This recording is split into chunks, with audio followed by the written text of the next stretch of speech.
Good morning, everybody, and welcome to InsureTalk60. 60. Now, for many of us, that means different things. When you're a child, it probably just means bloody old. For some, it's a milestone birthday. For others, it's 60 minutes and an hour to achieve a lot.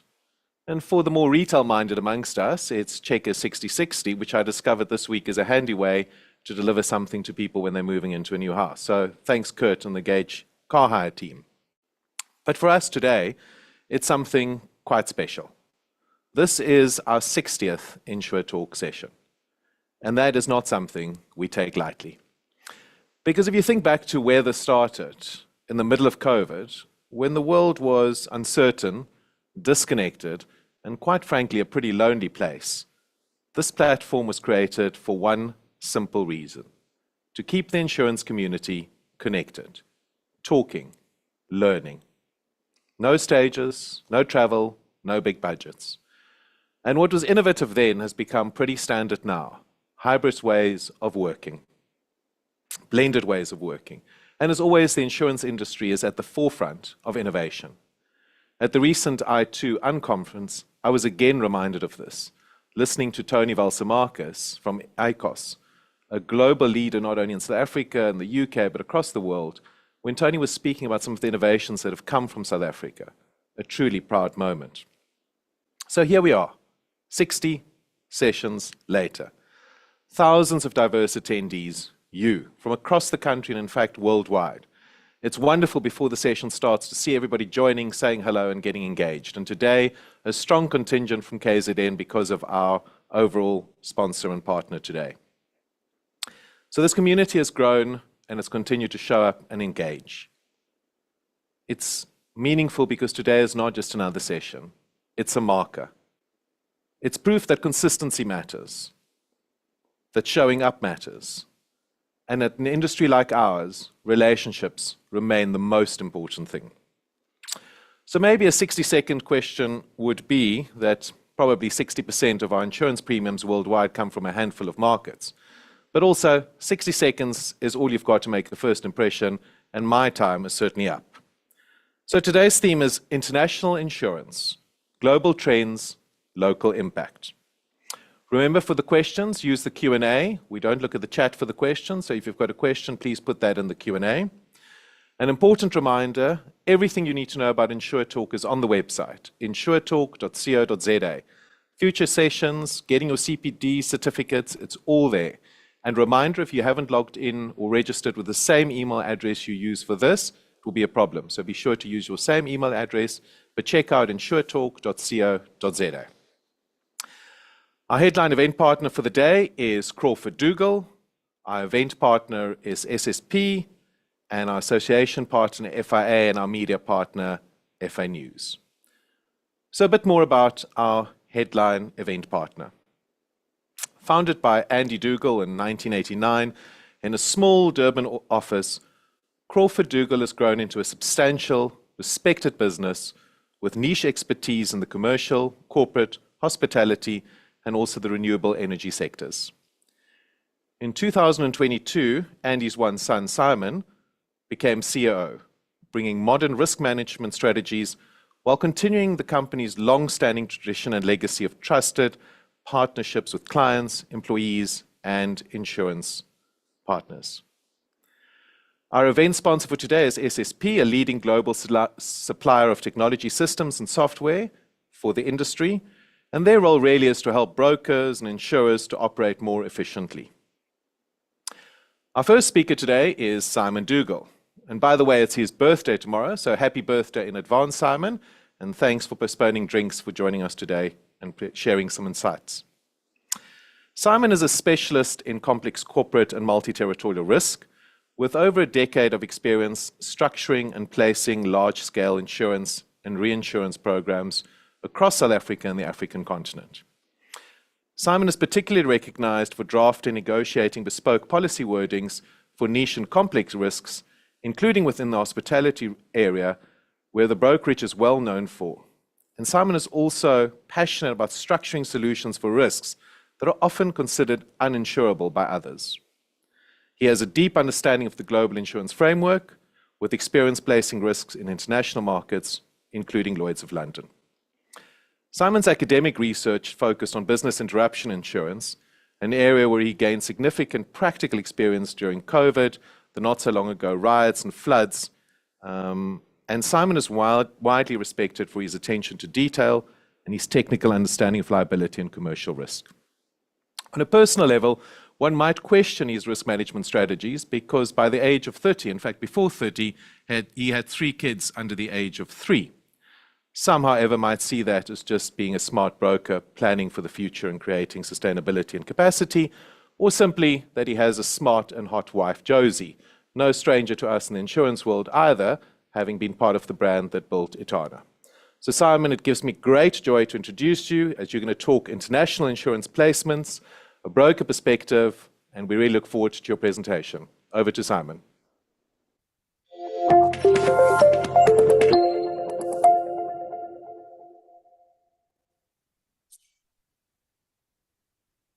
Hello, everybody. Carl, thanks very much for the introduction, and it's wonderful to be here and be a panelist today on the InsureTalk number 60. I'm going to share my screen and presentation. Just give me one moment.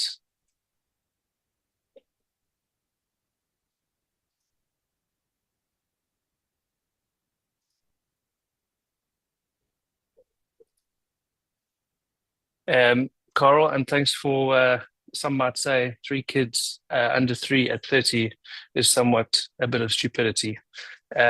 But I love them all dearly, and it has been a blessing, as I'm sure it is for everyone who's got kids. So today, I'm going to talk a little bit about international insurance, and most importantly, from a South African retail broker's perspective, and understanding the dynamics of global insurance in local context. So what am I going to tackle? The role of South African insurance brokers, the South African insurance market, which Carl has touched on, is an incredible place. Some fundamentals of an international placement, international insurance market capacity, market cycles, dynamics, and finally, international subpar rated capacity.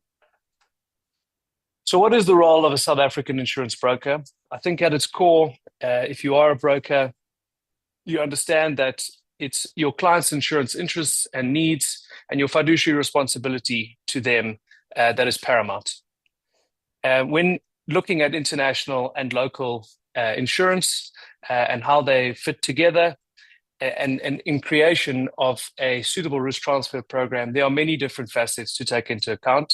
Capacity options, pricing, underwriting appetites, regulatory frameworks, market cycles, and the list can go on. And I think the most important thing that sits at the center of our industry is maintaining and fostering strong relationships with all key role players. So how does international insurance get into the local environment? Most commonly, it comes via local insurers and cedants. So this is the Santam, a Hollard, an Old Mutual, a Brights, whatever. And they have reinsurance structures that sit behind their local participation and risk, utilized and accessed via their dedicated reinsurance brokers.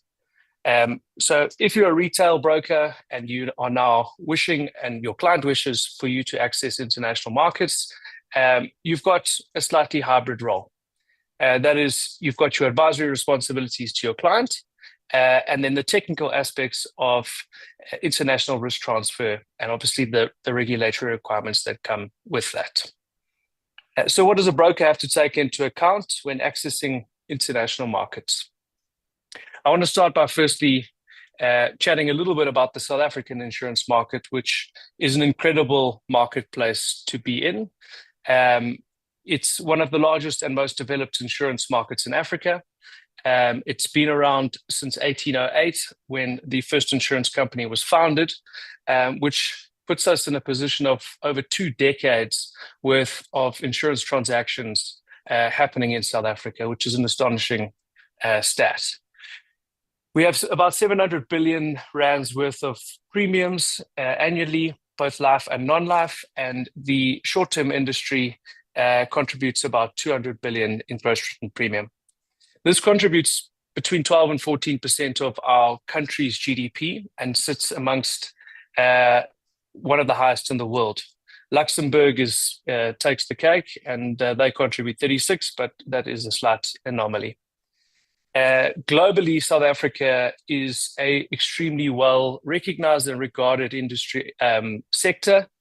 We are unbelievably innovative.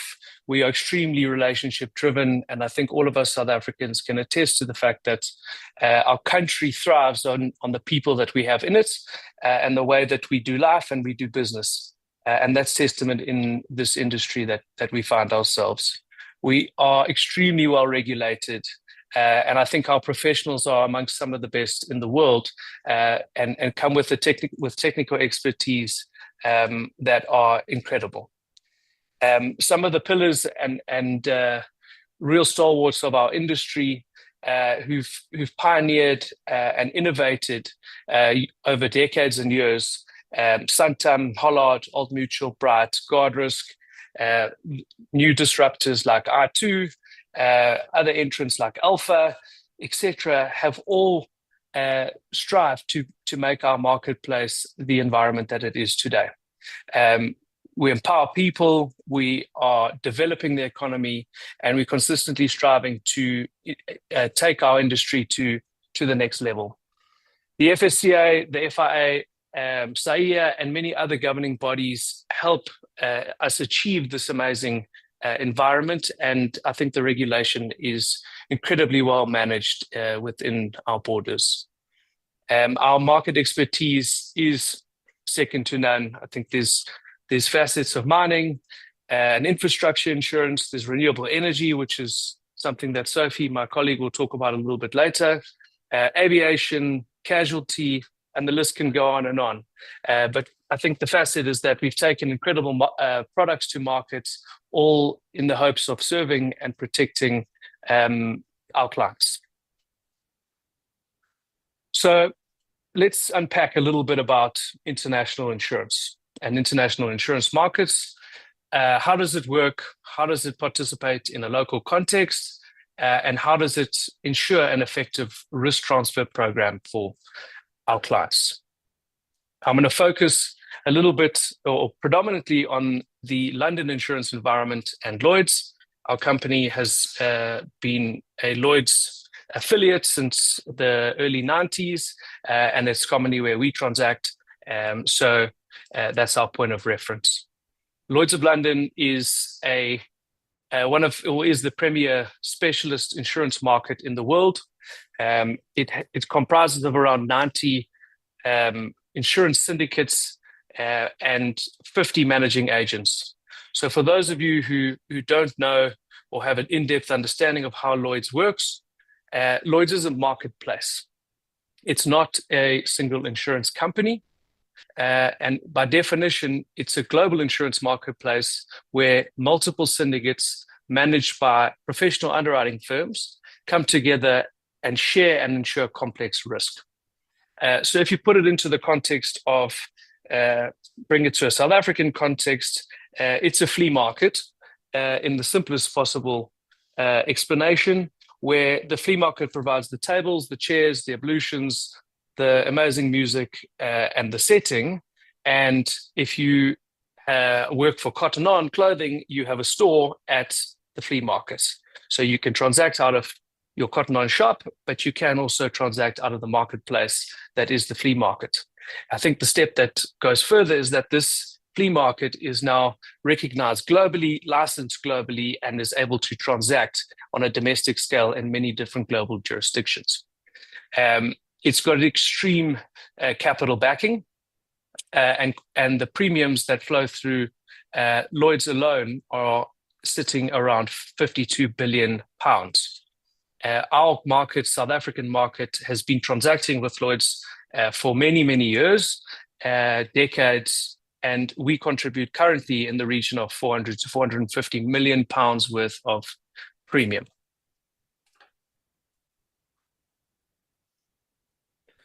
Just to contextualize the London insurance market, it is made up of 105 billion pounds, depending on the exchange rates and the world and what is going on, which we know is a volatile place at the moment. This sits somewhere close to 2.5 trillion rand. Its solvency ratio is 435%, which is 4 times the capital requirement. So you can kind of get a picture for the size of the beast. So a big part about what I'm going to unpack is the rationale for an international insurance placement. How does it work?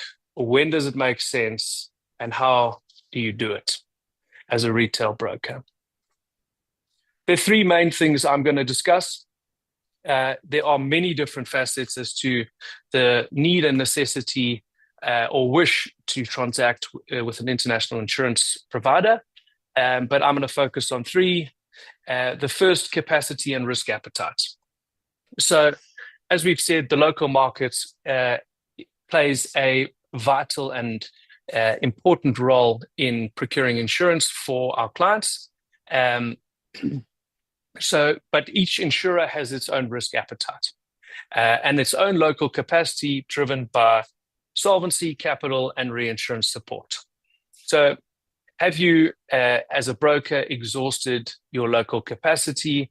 Have you gone to the market to as many players as you can to ensure that you have procured as much insurance as your client needs?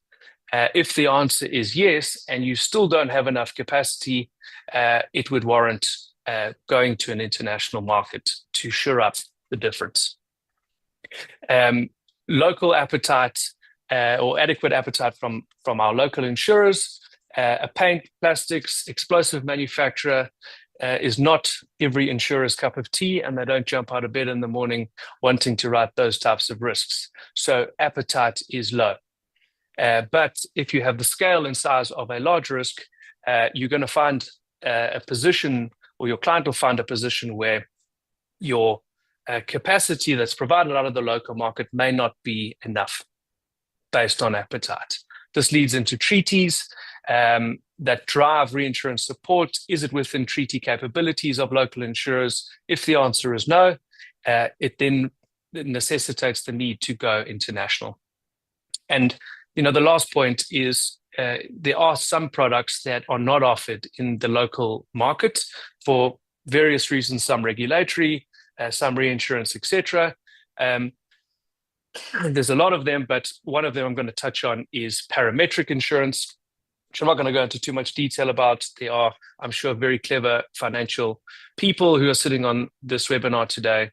Parametric insurance is a derivative insurance, which is not offered in the South African market, but a market leader like Swiss Re offers it globally.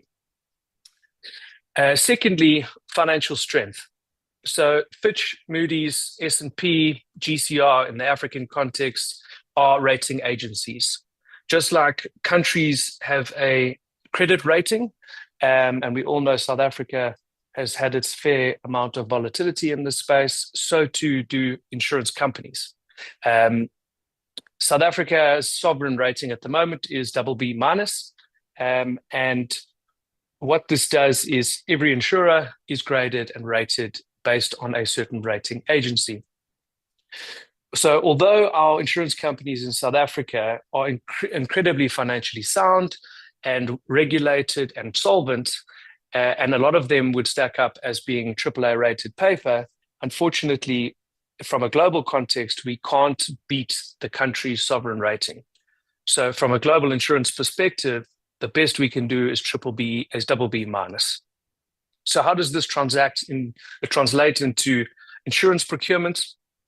Is banks, lenders, international financial institutions, financiers, etc., may have a prescription on a certain portion of your risk being insured with an A-rated carrier. That would warrant a broker or a retailer sourcing or securing international A-rated capacity. You might have an ownership or operational credit rating requirement. You've got international shareholders, shareholders with a huge risk aversion to South Africa, and that might drive insurance purchasing behavior and warrant you searching for capacity out of the international market. Thirdly, price. So price is important. As we all know, clients always want the best price and the best cover, but price shouldn't be a driver. We all know this market really well, and there are market cycles. The market always turns, and we've gone through an incredibly hard market over the past 5-6 years, and the market has turned. And the beginning of last year, or during the course of last year, we started to see the market softening, and it's continuing to do so. So managing those market cycles into the future for your client is a really important and integral part of accessing international capacity and its interaction with local capacity providers. I think the crux of it is that the inclusion of international capacity into any risk or any part of a risk, be it property, casualty, whatever, is not a zero-sum game. It's not one or the other. I think life exists and coexists where warranted. So, what is an important part of this journey? I think an incredibly big part of this journey is balancing the role players. As I've mentioned, local is lacquer. South Africa is our home. It's our marketplace. It's where we exist. We've, as I've said, got incredibly strong relationships. There's simple regulatory compliance. There's claims processes are faster. Underwriting turnarounds are faster. We support our domestic and local economy, and the list can go on. Having spent a bit of time in the UK, from a business perspective, we also don't have off to the pub for a couple of pints at lunch, and then at 3, at 4, at 5, and at 6 again. So we are readily available, and we work a full day. Sorry to our other panelist, Amit, who is joining later. I think the crux of it is the broker's fiduciary duty and responsibility is to their client.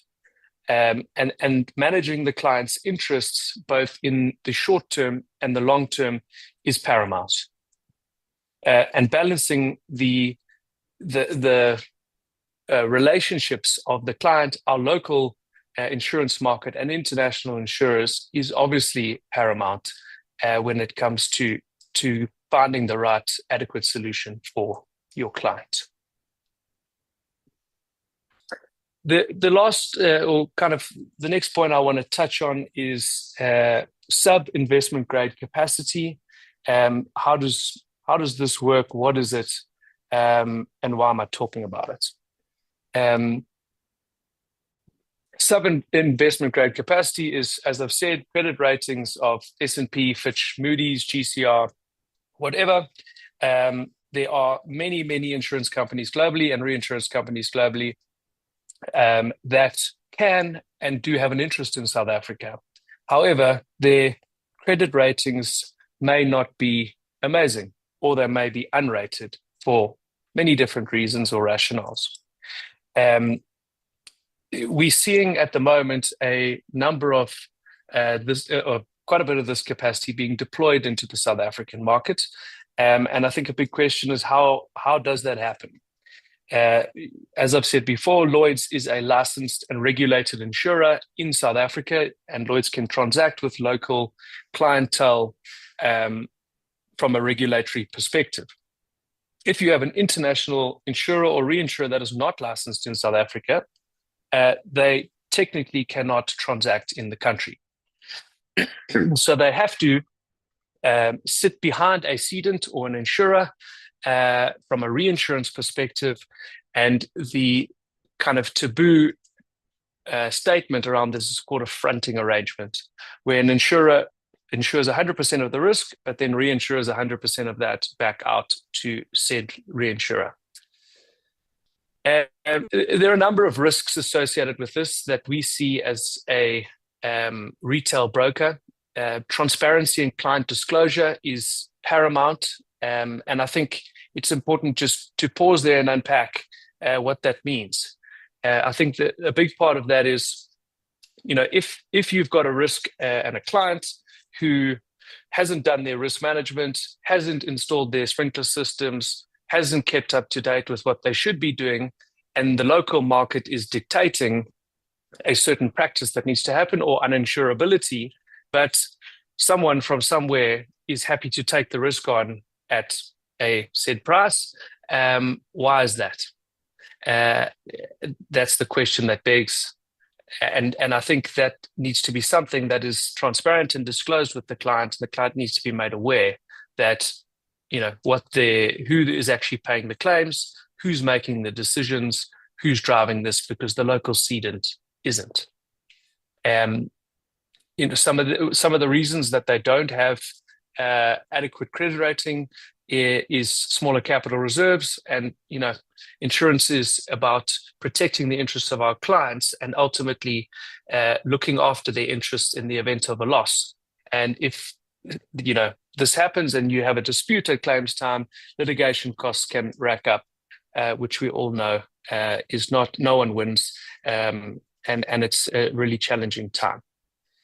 From a local market dynamic, I think, as I've touched on, the question needs to be, why is the market dictating what it's dictating in South Africa, and why would someone else do it differently? That's the question. And I think it comes to some potential reputational damage down the line. So some key takeaways from me is in international placement, accessing the likes of Lloyd's of London has been going on for many, many years. It's an integral part of insuring large and complex risks. If you take Shoprite, Pick n Pay, MTN, Vodacom, Glencore, all of which I don't insure, which I'm fairly grateful for, is that those players will inevitably need international capacity, because the local market, whilst doing their best to insure as much as they possibly can, may run out of capacity given the size and scale of such risks. So that would warrant, reinsurance brokers and international brokers playing a role in sourcing and securing international capacity for those local clients. Offshore placements is not the default. I think it's been a hot topic at the moment in the short-term industry, is that the UK market is really soft. They're hungry. They're looking at South Africa with wide eyes and are interested, and they're starting to really play an active role in trying to insure as much as they can. So for us, it's not the default. It's not something that is easily solvable, but it's something that, as a broker, it needs to be taken into account, and it needs to be brought into the market cycle and long-term nature of the advice that we give our clients. And I think the guiding principle is fairly important, is that the interest of your client as a broker is really, really important and remains at the forefront of what you do and why you do it.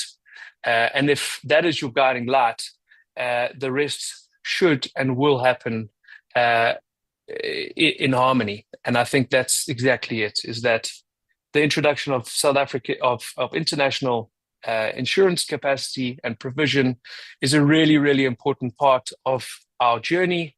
But supporting our local insurance companies is absolutely what you need to be doing.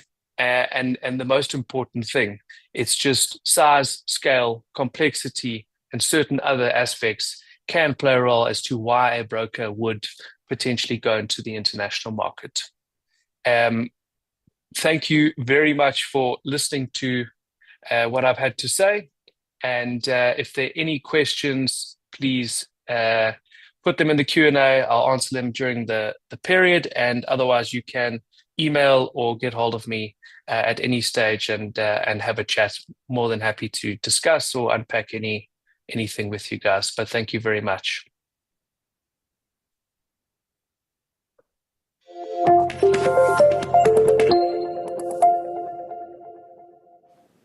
Thanks very much, Simon, for that fascinating chat. And who would have thought that this tiny brokerage that Andy Dougal started would develop into this? And I also know that Crawford Dougal are nowhere near stopping. So I loved some of those stats and listening to how you and the team are engaging with seizing the opportunities. And I think the challenge for all of us is to find a risk that Simon and the Crawford Dougal team are too scared to find a market for. I'm personally going to take that as a challenge because I know that they're competitive, and with their technical expertise, and we've just heard some of what Simon spoke about, they'll always want to help a client and find a way, an innovative way, a sustainable way to manage that risk. So thank you very much, Simon, and once again, a big thanks to our headline sponsor, Crawford Dougal.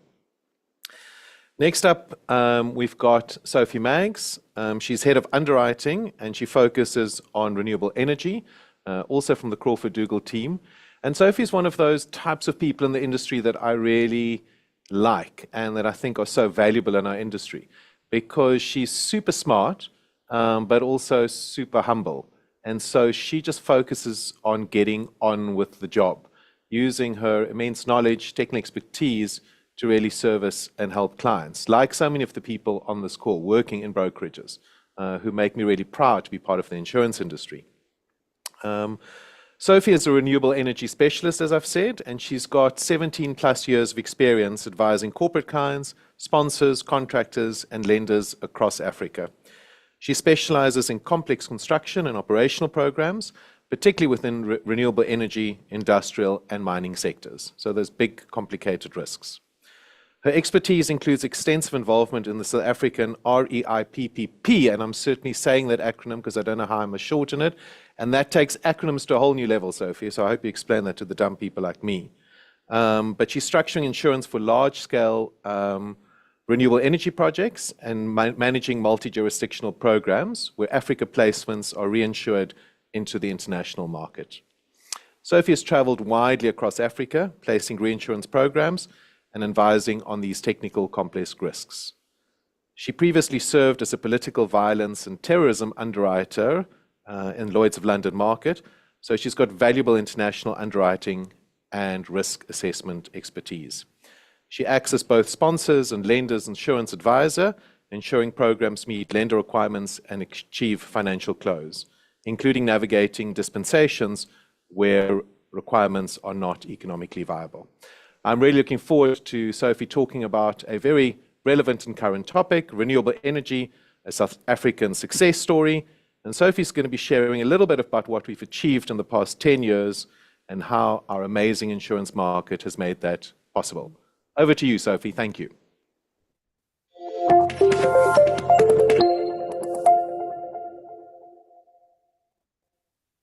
Thanks, Carl, for the introduction. And I think one element that doesn't necessarily jump out of a CV when it's read like that is what being an insurance broker in the market for almost 20 years does to a person. And we tend to develop this sort of world-weary view of the world. And I'll give you an example of what I'm talking about. A couple of weeks ago, we bought a new car. My husband was very excited about torque and speed, and I found myself running to our policy to look and see if we should be topping up the liability limit. And the other day, he was dreaming of fantastic holidays to Hawaii and Iceland, and I found myself thinking, gosh, I better check when the next volcano is due to erupt. And I find so often when we're talking about insurance, we come across as that guy in the room. And for many respects, thank goodness for us, insurance is such an important thing. It steps in times of crisis. And when things are really bad, we're a safety net and a last resort. But it's not very often that we really get to speak about insurance from a different lens. And that's the lens of growth and market development and building, and generally associate ourselves with good news. So as an insurance broker like me, when we get an opportunity to speak about it this way, we must take it because it really makes a departure from the norm. And the story of renewable energy in South Africa and the insurance market's role in building what we've managed to build really is that it's a success story. I don't think I really need to make this point, but renewable energy has done a lot for us over the last certainly 10 years at least. Today marks our 307th consecutive day without load shedding. We've added about 10 gigawatts of energy supply to our country. And we've played a really important role in terms of easing demand on Eskom, which has given them much needed breathing room to start overhaul and maintenance on the existing coal assets. And we've managed to do this cleanly and greenly and cost effectively. So there really is a lot to be proud of. But we haven't done this without major challenges along the way, and the whole supply chain involved in bringing these projects to fruition has had to adapt and innovate and develop in a very short space of time. And the insurance industry and the insurance sector is no exception to that. And we've been forced to keep pace alongside this and adapt and develop at the same time. And so where do I fit into the story? Well, I'm a renewable energy specialist at Crawford Eagle. And I sit in a part of a broader renewable energy team with colleagues based in the UK market and Crawford Eagle International, and a team here locally in Johannesburg. So we're looking at this sector from the two lenses of the two markets, which gives us quite a nice perspective. And as Carl mentioned, we're looking at it from two other lenses, which is that of a sponsor's insurance broker, where we're placing insurance on behalf of our clients, which in this case is independent power producers, contractors, developers. And we're also guiding the lending community, the financiers, the brave people who are putting up cash to fund these projects. And so this has given us a ringside seat in terms of how things have played out over the last 10 years. So I prepared a presentation to take us through the story. I'm just going to share the screen. And we're going to tell the story in 4 parts. I hope everybody can see this. The first bit is just to go through our focus, which is to give us an intro to the basics of how energy and electricity works in our country. We'll then look at the crisis year of 2023, what it looked like and how we've got ourselves to a place of stability now in 2026. We'll unpack the role the insurance market played in pulling us out of this crisis. And then we'll look at how the insurance market rose to meet the challenge. So quite a lot to cover. So starting with the basics, I always have a laugh when I think about us as South Africans and how we approach things. We have an absolutely nothing is a problem mentality. And you just need to look at our houses for evidence of this. We install JoJo tanks in our garden, we employ our own private security, and we also produce our own power. And what I found quite amusing about this was when we started going and installing solar panels on our roof at a rate of knots, we even got annoyed when we were producing surplus and Eskom didn't want to buy it from us. And so, while that's amusing, there is a very serious reality behind that, which is that it's not a free-for-all. There are some very serious rules which govern how energy is produced and transmitted around our country. And these rules come from acts set by government. The Minister of Electricity and Energy has been empowered through something called the Integrated Resources Plan to dictate to us what kind of power we can use in the country, what kind of power plants we can build, and just how much energy we can generate from each source. We do this for a lot of good reasons, because we need to manage a lot of very important things. Energy security, otherwise known in our dim view of the world as load shedding. We need to manage the cost of electricity, and we need to manage how we are adhering to our environmental emissions guidelines. And most importantly, we need to have a plan that guides how we're investing in the energy sector and how we're rolling out new projects. Because we can't just build power plants, add things into the grid. This is a very technical situation we're talking about, and we need to be very clear on how we're doing this for the country as a whole. So as Carl mentioned, there's a lot of acronyms, there are a lot of jargon, a lot of things said in code, but really the point to take away from this is that there's a lot of regulation around how projects are awarded, how we bid for projects, how we develop projects, and ultimately how we finance them and bring them to fruition. So where does our power come from in our country? Well, the vast majority of our power still comes from the Eskom coal-fired power plants. It makes up about 77% of our total energy supply, and is undoubtedly the bedrock of our system. Why is this a concern for us? Well, because these plants are aging, expensive, dirty from an environmental perspective, and what we all lived through was the very real reality that they're in desperate need of maintenance and overhaul. We weren't really able to keep up with the demand that our country was showing for electricity. So, as a result of that, we've seen in the last couple of years that these old technologies are starting to be displaced with a series of new green technologies, which is what makes up our renewable energy environment. And so to give an idea of what these are, the biggest one is really solar, which is contributing about 11% to our energy mix. I love talking about solar because usually when I'm meeting somebody new for the first time, I was at a wedding last weekend, and you mentioned solar, and people often say, "Oh, well, I mean, I know all about solar power. We've got panels on our roof, we've got a battery on our wall. What more could there be?" And I think what a lot of people don't really appreciate is scale. And so while most of us have touched solar at some level on our houses, some of us have got an awareness that we have businesses, many of us insure these businesses, who have started generating their own electricity.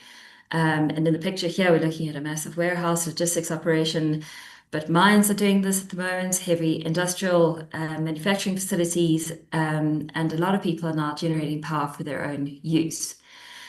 But we also see this step up a notch in scale with what we call utility scale power plants. And on the other side of the picture, we have a 75 megawatt solar farm. And these are the type of installations that are really the workhorses of our country in terms of generating solar electricity. This is one of our largest developer groups, Lilo, who've produced this project, the Duplessis Dam project. But this is not as big as they get. They get considerably bigger than this, and the best way to explain it is in terms of physical footprint. So if you start at your house, for reference, and if you live in a mansion, let's say you've got quite a few panels on your roof and it's enough to generate electricity for your own needs. Maybe you can't turn the oven on, definitely don't turn on your hairdryer as well as the kettle and the toaster, but certainly it's enough to get your house going. When we move up to these very large installations, they're taking up a footprint which is almost the size of a small Karoo town. Another way of looking at it is almost half of the Sandton Business District. So the point that I'm making is they're very, very large. We also generate quite a lot of wind power. 5% of our energy mix comes from this, and this is a picture of one of our wind farms in the country. And at the same wedding that I was at a couple of weeks ago, the bride and groom were getting married, and you looked down the Elgin Valley to see the Culloden wind farm with their tiny little wind turbines rotating in the future.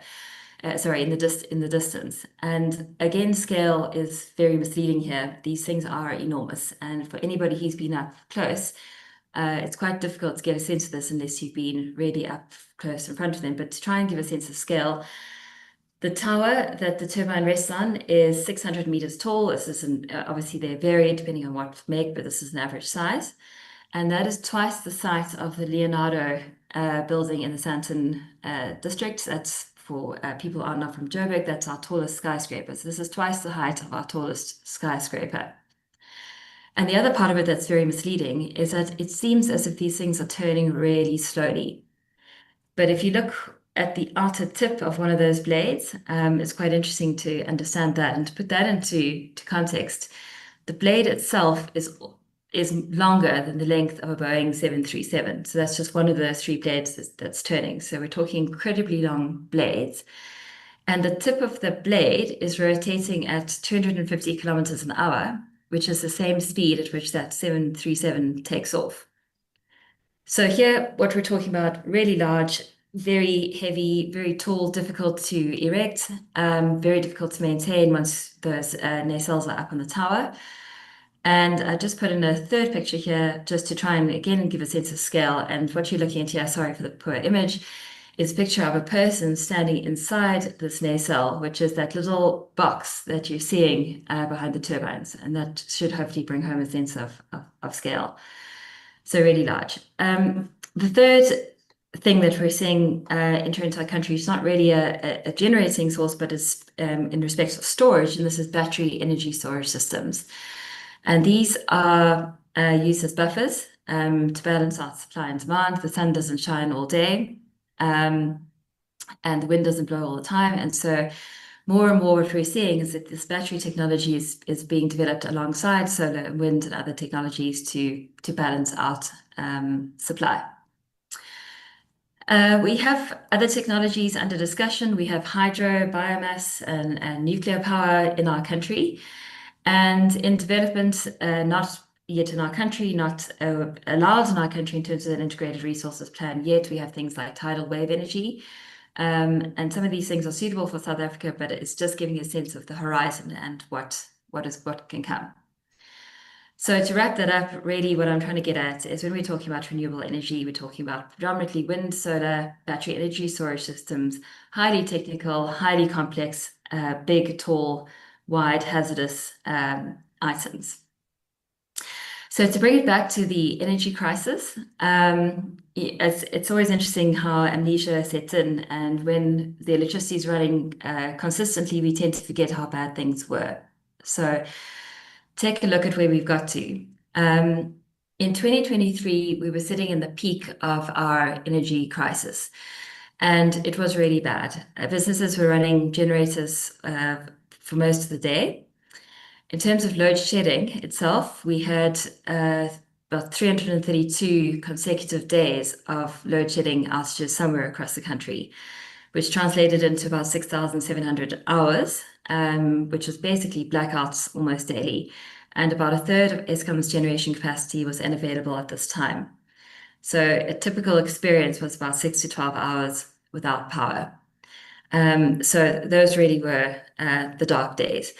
And the reason for this and why we got into this crisis is a really long and complex explanation.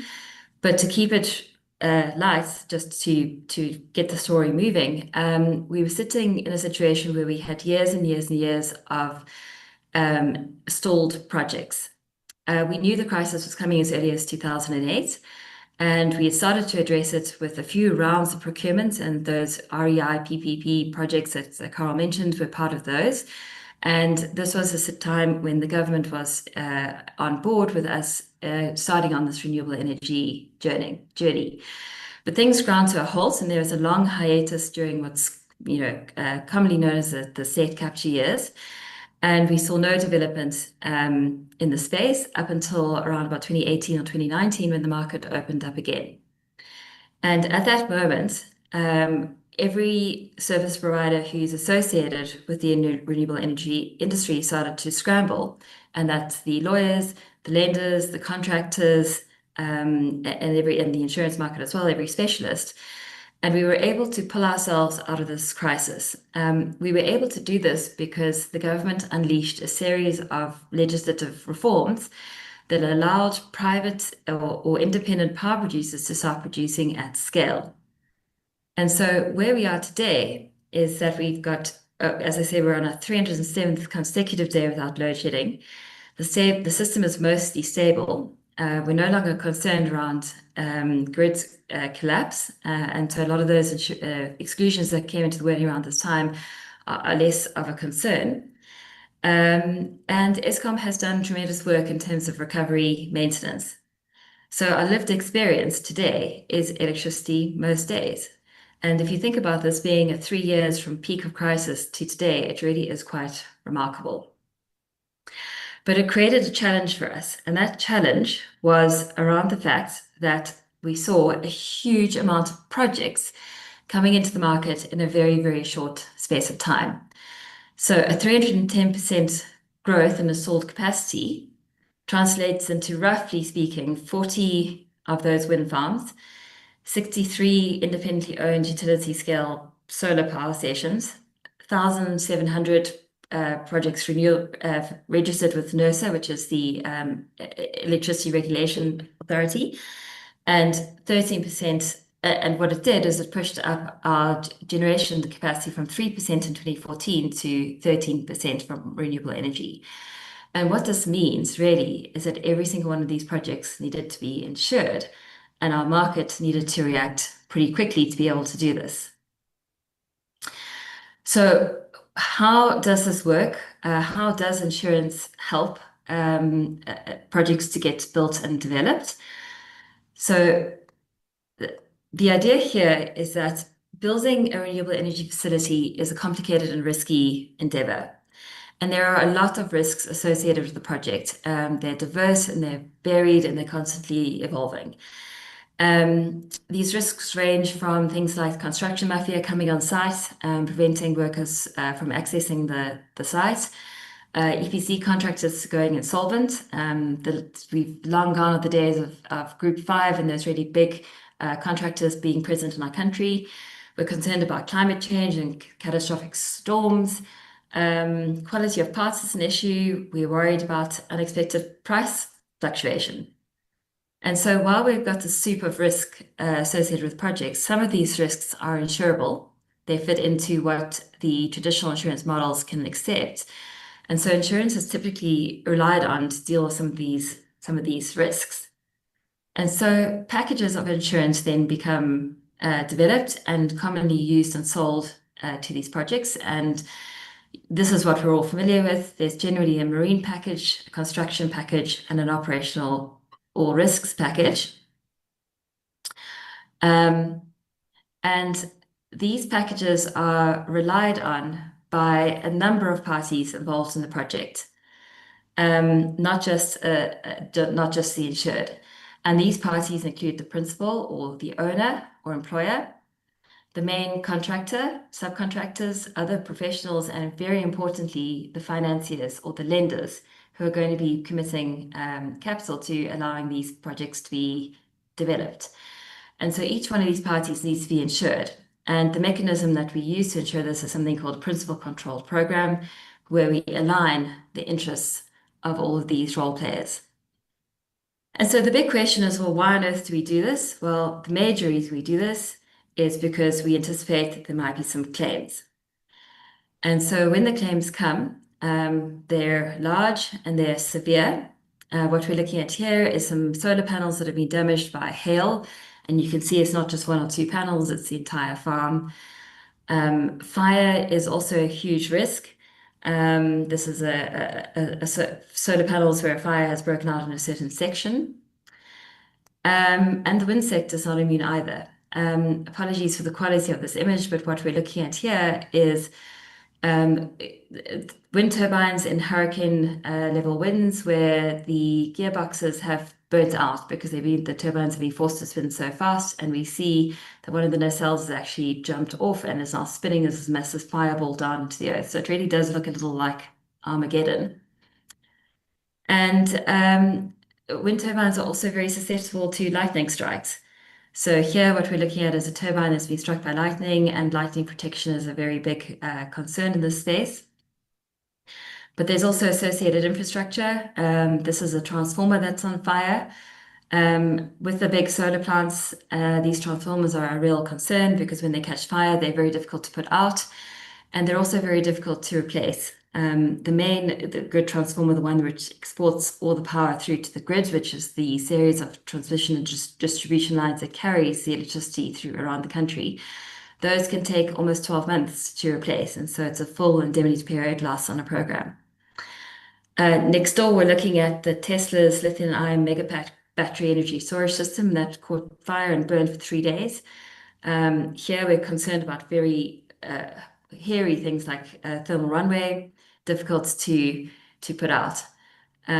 So when the claims come, they're severe, they're tricky, and they're expensive. And so it's not a benign technology that we're looking at. But this is not the only thing that we're relying on the insurance policy to do. Insurance is also used, very importantly, as one of the many mechanisms that unlocks project finance. And project finance is being the debt that is raised in order to allow these projects to be built. So without this, we would have no projects. And the lenders are taking on so much risk when they're investing in these programs that they really need to have the most robust assurance in place that the insurance policies that have been taken out on the projects are going to do the job. And so to make sure of that, what they do is in their loan agreements, they specify something called insurance covenants, which are very, very detailed specifications around what type of insurance we need to be buying and to make sure that the lenders are able to become a part of that insured on the policy. And they go into a huge amount of detail, including stipulating around how claims are paid, what accounts they're paid into.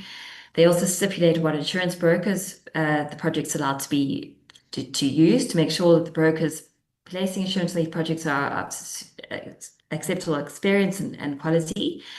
And very importantly, they also stipulate the minimum security requirements for the insurance markets that are allowed to hold the risk on these projects. And the reason that they do that is because they have to make sure, number one, that there are going to be insurance proceeds if there is a claim. So a lender can't expose themselves to an insurance market that doesn't have the required ratings or is a subpar rated market. And so what I think is surprising to a lot of people when going through an insurance placement process on the renewable energy side is that your client is not only the project, it's also the entire lending and banking community. So the mechanism that we're pulling out here is just how the insurance policy becomes part of the funding mechanism. And that's how we allow for projects to be built in the country. So if you consider that that's the mechanism on just one project, and now we have these hundreds and thousands of projects coming into the country that need to be insured, it asks us the question around, right, well, what does the South African market have to do in order to put itself in a position where we can take on all of these very risky projects? And so the way that we did it it happened in a phased manner over time. And this is really a great case study to illustrate a lot of the concepts that Simon was talking about around how we have to be able to use both the local and international markets very, very prudently. So if I suggested that the challenge that the country was faced with was that we had an influx of very technically challenging projects that came into the country in a very, very short space of time, the initial reaction from the whole ecosystem managing the insurance of these projects, and by ecosystem, I mean brokers, insurers, reinsurers, lenders, insurance advisors, and the lenders, was that we really just weren't equipped to deal with this at scale. The reasons being we had no volumes of projects in the country in the beginning. We had nothing to learn from. We had no claims experience to refer to. We had no capacity. We had no wordings. And the lenders were deeply, deeply uncomfortable with placing insurance into markets where we didn't have the level of expertise that they were expecting.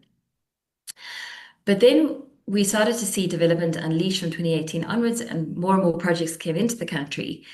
And then we got to an interesting place in our life cycle where we realized that we've got projects, they're South African projects, they're financed by mostly South African banks, but we're still exporting the majority of our insurance over these projects overseas.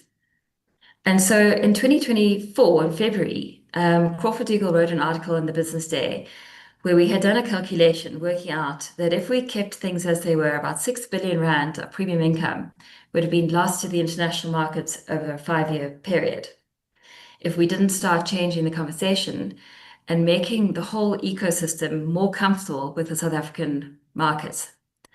And so what we've started to see more recently, and I'm talking the last year or two, is through a lot of conversations, certainly from our perspective as lenders, insurance advisors, we started to have these conversations very much with the lending community, where we're taking the time to explain that South Africa is getting into a position where we can actually very comfortably take on a lot of these projects. So we've now got volume that we can learn from. We've had significant claims. We've been through the loss adjusting processes. We've now got loss adjusters in this country who are, they've always been excellent, but now they're excellent with the CV specifically in renewable energy. And we're starting to see that the lenders are accepting South African markets as suitable security on these programs.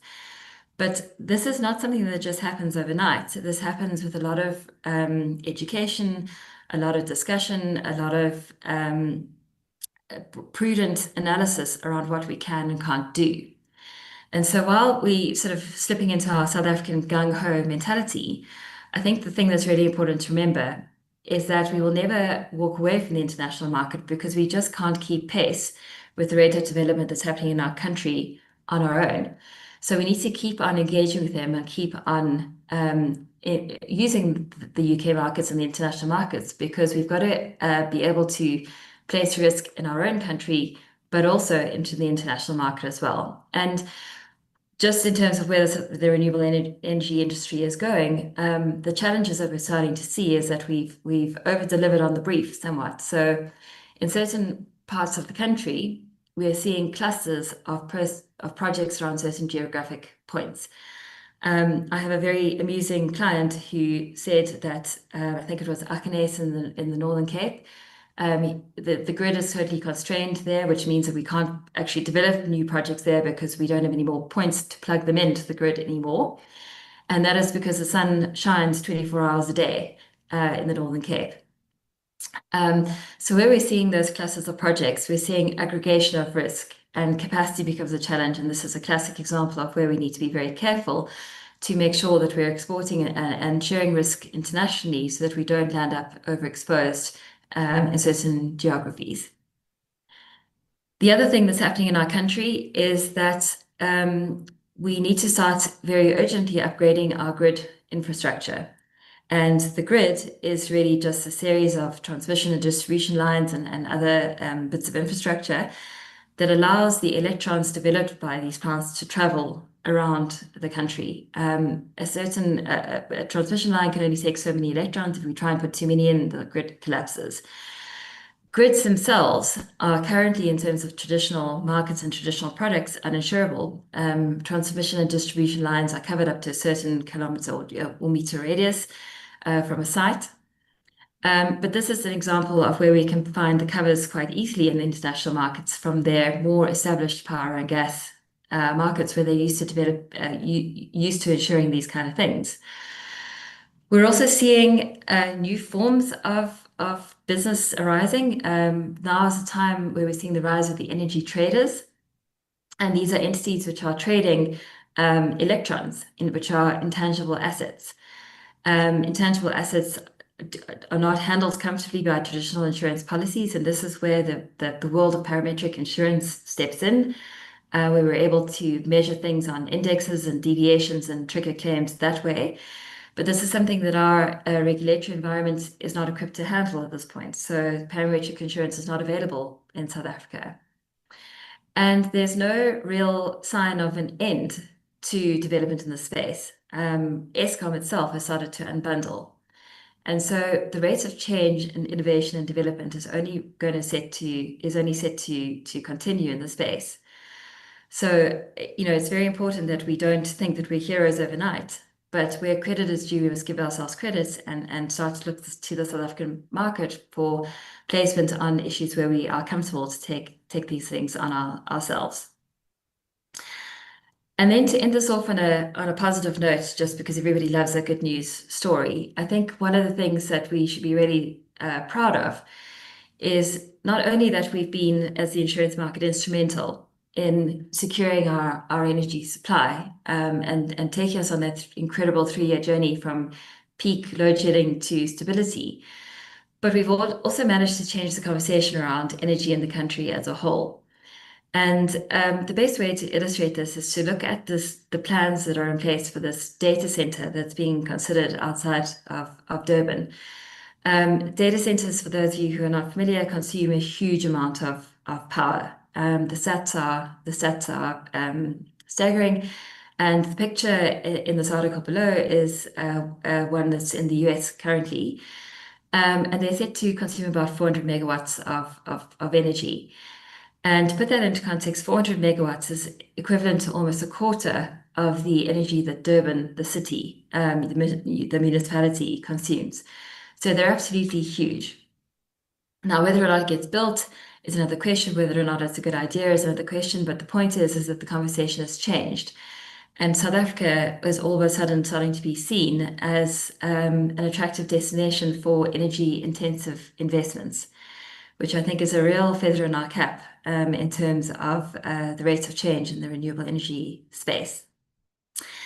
And so that's the end of my good news story. So I hope that as insurance brokers now we can bring a slightly more positive tone to the conversation and talk about how we actually are drivers of growth and enablers of change. And I think with that, I'm going to hand back to Carl.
I can see the team's just getting organized here, and I see there's a few questions in the Q&A. Maybe I can just answer a couple of questions in the meantime. Start at the bottom. This question here: who are your typical lenders for these massive projects? In the South African context, we're looking at most of the commercial banks, so Standard Bank, Absa, Nedbank, etc., and the IDC.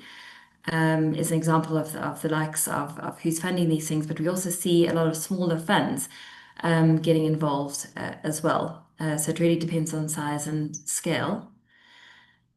There was a question about lightning mitigations. Lightning mitigation is a science and an art in and of itself, which I'm definitely not equipped to talk about, but safe to say there's a lot of lightning insurance detection and protection mechanisms that projects use, and these actually form quite a significant part of the risk management requirements that you'll see insurers put onto their programs. There's a question around recycling costs. Yes, this is a great question. Yes, recycling of renewable energy elements, turbines, blades, panels, and batteries themselves as well is all very difficult. Batteries are very toxic. They've got a lot of toxic elements in them. And this is one of these great examples of being in an immature market where we haven't really had to deal with these issues at scale. And so one of the things that we'll need to do is to really spend some time looking at how the global markets handle recycling. Liability programs have got exclusions around gradual seepage and pollution. And so these are really, complex issues. And I think it's a great point to highlight. We can't just rest on our laurels thinking we have the answers at this stage. There was a question here about rumors of Eskom overcoming load shedding through burning massive diesel reserves. As I said in the beginning, the way that we generate power in this country is very, very highly regulated. And the IRP, the Integrated Resource Plan, was updated now in 2025 and has made significant provision for renewable energy projects to roll out. And so I don't think renewable energy is going anywhere. Back in 2018, when things started out, there was a lot of question around, is this going to be a fly-by-night development? Are we going to have a flash in the pan and then move on? And that was really coming because we weren't sure at that point that we had government support and backing, but that's not the case now. And I think that renewable energy is going nowhere. The diesel reserves are interesting because we are seeing diesel on some of the big hybrid projects, which is used really in the same way that battery is used to buffer out peak demand, etc. How are we doing there, Carl? Are you ready to take over? Well, absolutely, but Sophie, we did that on purpose because sometimes we have inexperienced speakers or people who don't do a good job. And with you, we had somebody who was perfect, so we had to throw a technical difficulty at you. As an expert underwriter, you handled it perfectly, so well done and apologies.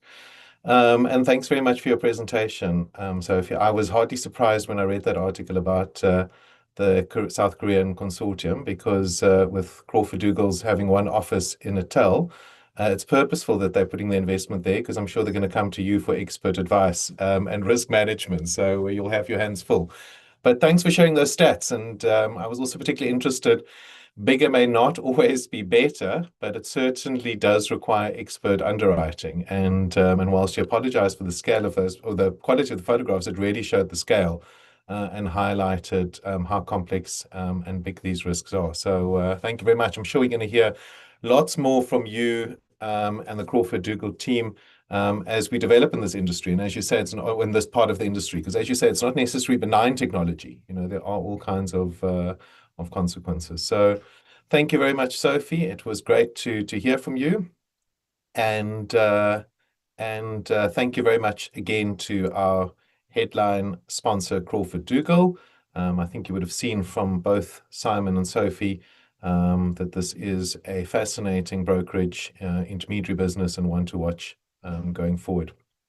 I have a mentor in the insurance industry, now retired, called Michael McCann. Michael worked just before his retirement at Old Mutual Insure, and before that, Mutual and Federal and all the predecessors of OMI. And Michael, like Sophie, was a superb underwriter and taught me a couple of key lessons in underwriting. And the first one was that underwriters really need to be interested in the world around them. They need to ask questions. They need to be engaged. They need to be fascinated by the world around them. That is what makes them really good underwriters. And I loved and still love spending time with Michael and people like Sophie because of their wide knowledge and because of their inquisitive nature and always trying to find angles to price and manage risk better. And so I think it's important that the 2,500 plus people on this webinar today, that we all acknowledge our mentors and also our responsibility to mentor others and to pass on our knowledge as we strengthen this industry. So a reminder that apart from the 2,500 plus people watching today live, this recording and previous Insure Talks available on the CN&CO YouTube channel, where you can log in and also there get some points, your CPD hours, and learn from some of the fascinating content that we have. Another reminder that InsureTalk.co.za is where you get all the information about the Insure Talks.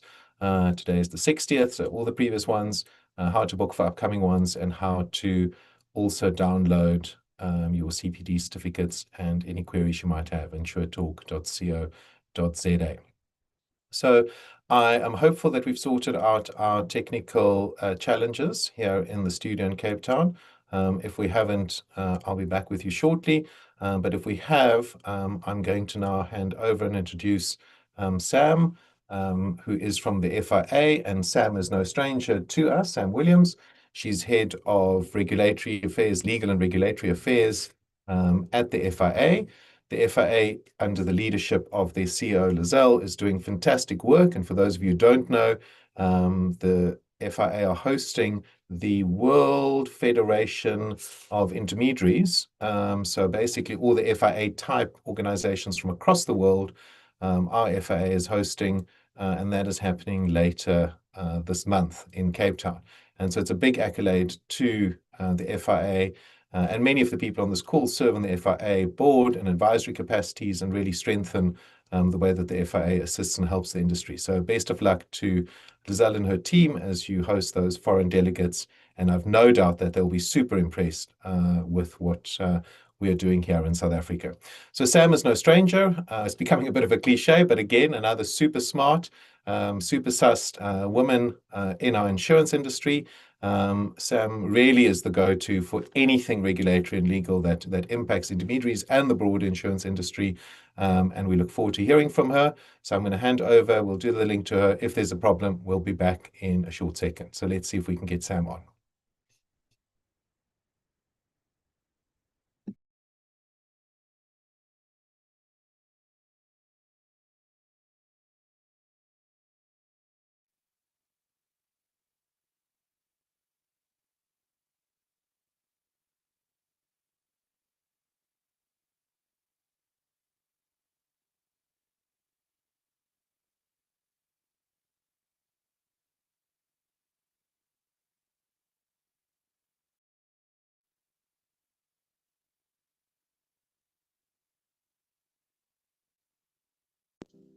The Conduct of Financial Institutions Bill remains a top priority.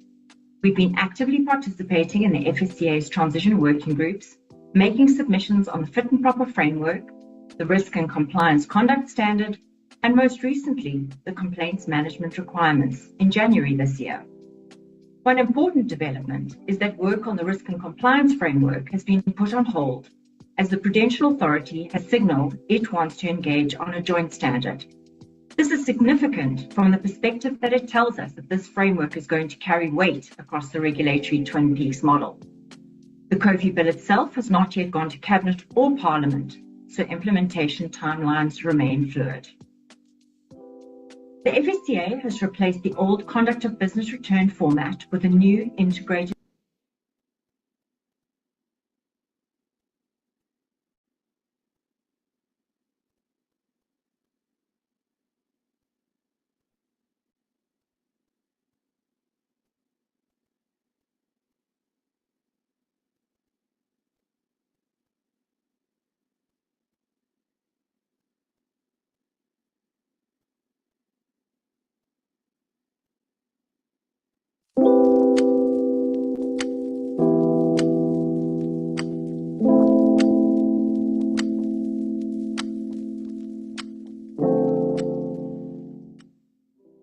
Good morning and welcome to InsureTalk. I'm Samantha Williams, Head of Legal and Regulatory Affairs at the FIA, and we've had a busy few months. Today I'm giving you a high-level rundown of what came out of our most recent Executive Committee round and what's sitting firmly on the regulatory radar. Let's get into it. The Conduct of Financial Institutions Bill remains a top priority. We've been actively participating in the FSCA's transition working groups, making submissions on the fit and proper framework, the risk and compliance conduct standard, and most recently, the complaints management requirements in January this year. One important development is that work on the risk and compliance framework has been put on hold as the Prudential Authority has signaled it wants to engage on a joint standard. This is significant from the perspective that it tells us that this framework is going to carry weight across the regulatory Twin Peaks model. The COFI bill itself has not yet gone to Cabinet or Parliament, so implementation timelines remain fluid. The FSCA has replaced the old conduct of business return format with a new integrated regulatory solution, with the Omni risk return forming part of Phase 1. The FIA made a comprehensive submission at the end of 2025 with a sharp focus on proportionality for smaller intermediaries. A pilot is expected to launch in 2026, and we're strongly encouraging members to participate. Your input now shapes how this framework lands in practice. From an employment equity perspective, this matter is still in litigation. Business Unity South Africa, or BUSA, of which the FIA are members, launched legal proceedings in September last year against the employment equity sector targets. While the FIA strongly supports transformation, the published targets present tangible economic challenges, and the FIA made a substantial financial contribution to the litigation. The Minister of Labour has indicated opposition, but is delayed in disclosing the full record. BUSA is now considering an application to compel. This one is far from over, and we'll keep members updated as it develops. The Department of Trade and Industry and Competition, or DTIC, has published proposed amendments to the BBBE Codes of Good Practice, and submissions close on the 30th of March 2026. The headline change is a transformation fund option, with the draft proposing contributions of 3% of net profit after tax to earn 20 points instead of running your own enterprise and supplier development programs. But there are also tougher procurement sub-targets, a sharper focus on 100% Black-owned suppliers, and stricter ESG verification requirements. The impact will differ depending on your remuneration and business size. So we recommend taking the time to understand what this means for your specific scorecard. Across our excos, a few other items are worth flagging. On Sasria, the material damage wording is finalised after nearly a year of work, and training on the new wording is coming. Look out for FIA-hosted sessions in partnership with Sasria. On healthcare, a 3.3% broker fee increase took effect on the 1st of January. But also worth noting is that the Council for Medical Schemes remains the primary regulator until 2029. On NHI, President Ramaphosa has paused implementation pending a constitutional court ruling. Hearings are scheduled for May this year. And finally, if you're a crypto asset service provider, please remember that the RE exemption expired in June 2025. No further extensions will be permitted. Non-compliance risks license suspension. As you can tell, there's a lot in motion right now, and this is just the tip of the iceberg. The FIA is in the room on all of it. If you have questions, please reach out to us at questions@fia.org.za. Until next time, stay informed, stay compliant, and stay ahead.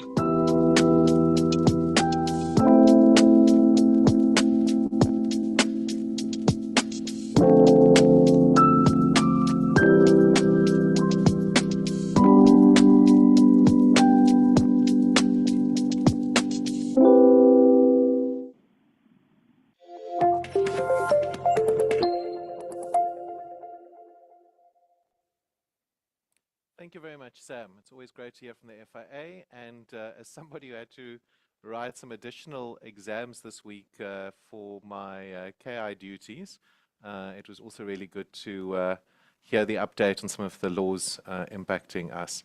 And for everybody else out there who's having to do class of business training, get those CPD hours and write RE exams, good luck to all of you. But I think it's fantastic as we continue to upskill ourselves and the industry. And thanks for everybody who plays a role with that as well. Thanks very much, Sam.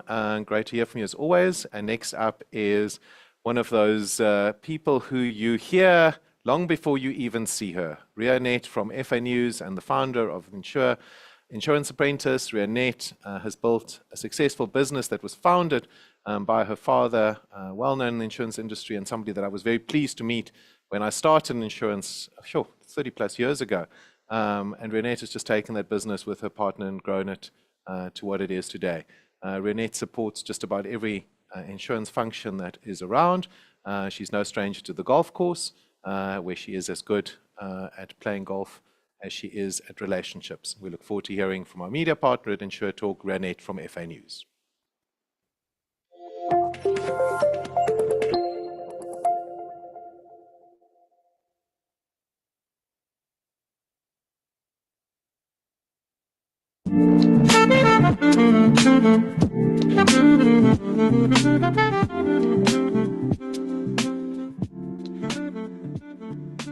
Okay, and welcome to InsureTalk. There is a lot happening in the short-term insurance space at the moment, and what struck me is that the themes are not necessarily small ones. They go right back to the heart of advice, underwriting, communication, risk, and the role of the broker. If you look at the kinds of stories and conversations coming through recently, a few things stand out. We are seeing more discussions around AI and technology in underwriting and cyber risk, more reminders that policy wording and communication still matter enormously, and continued proof that brokers are not becoming less relevant in a more complex world. They are becoming more relevant in a more complicated and complex world. One of the big themes for me is that technology is changing insurance quickly, but it's not replacing judgment. If anything, it's increasing the need for expertise. We are seeing more talk around AI, data, and smarter underwriting, and we are also seeing how technology is accelerating certain risks, especially in the cyberspace. The message is not simply that the world is changing. The message is that the risk conversations is becoming more complex, and that means brokers and advisors have an even more important role to play in helping clients understand where they are exposed, what their cover really does and does not do. And that links to another thing that has really stood out, and that is liability and communication. One of the recent matters that made people sit up was the Ombud-related broker communication case where a rejected vehicle theft claim led to a liability finding against the broker. The issue is centered on a policy change and a tracking requirement that the client said he had not properly been told about. The communication had gone to an outdated email address, and the follow-up simply was not enough. The ruling has sparked a lot of discussion because it speaks to something very real in our industry. It is not enough to assume a message was sent. Communication has to be effective, accurate, and current.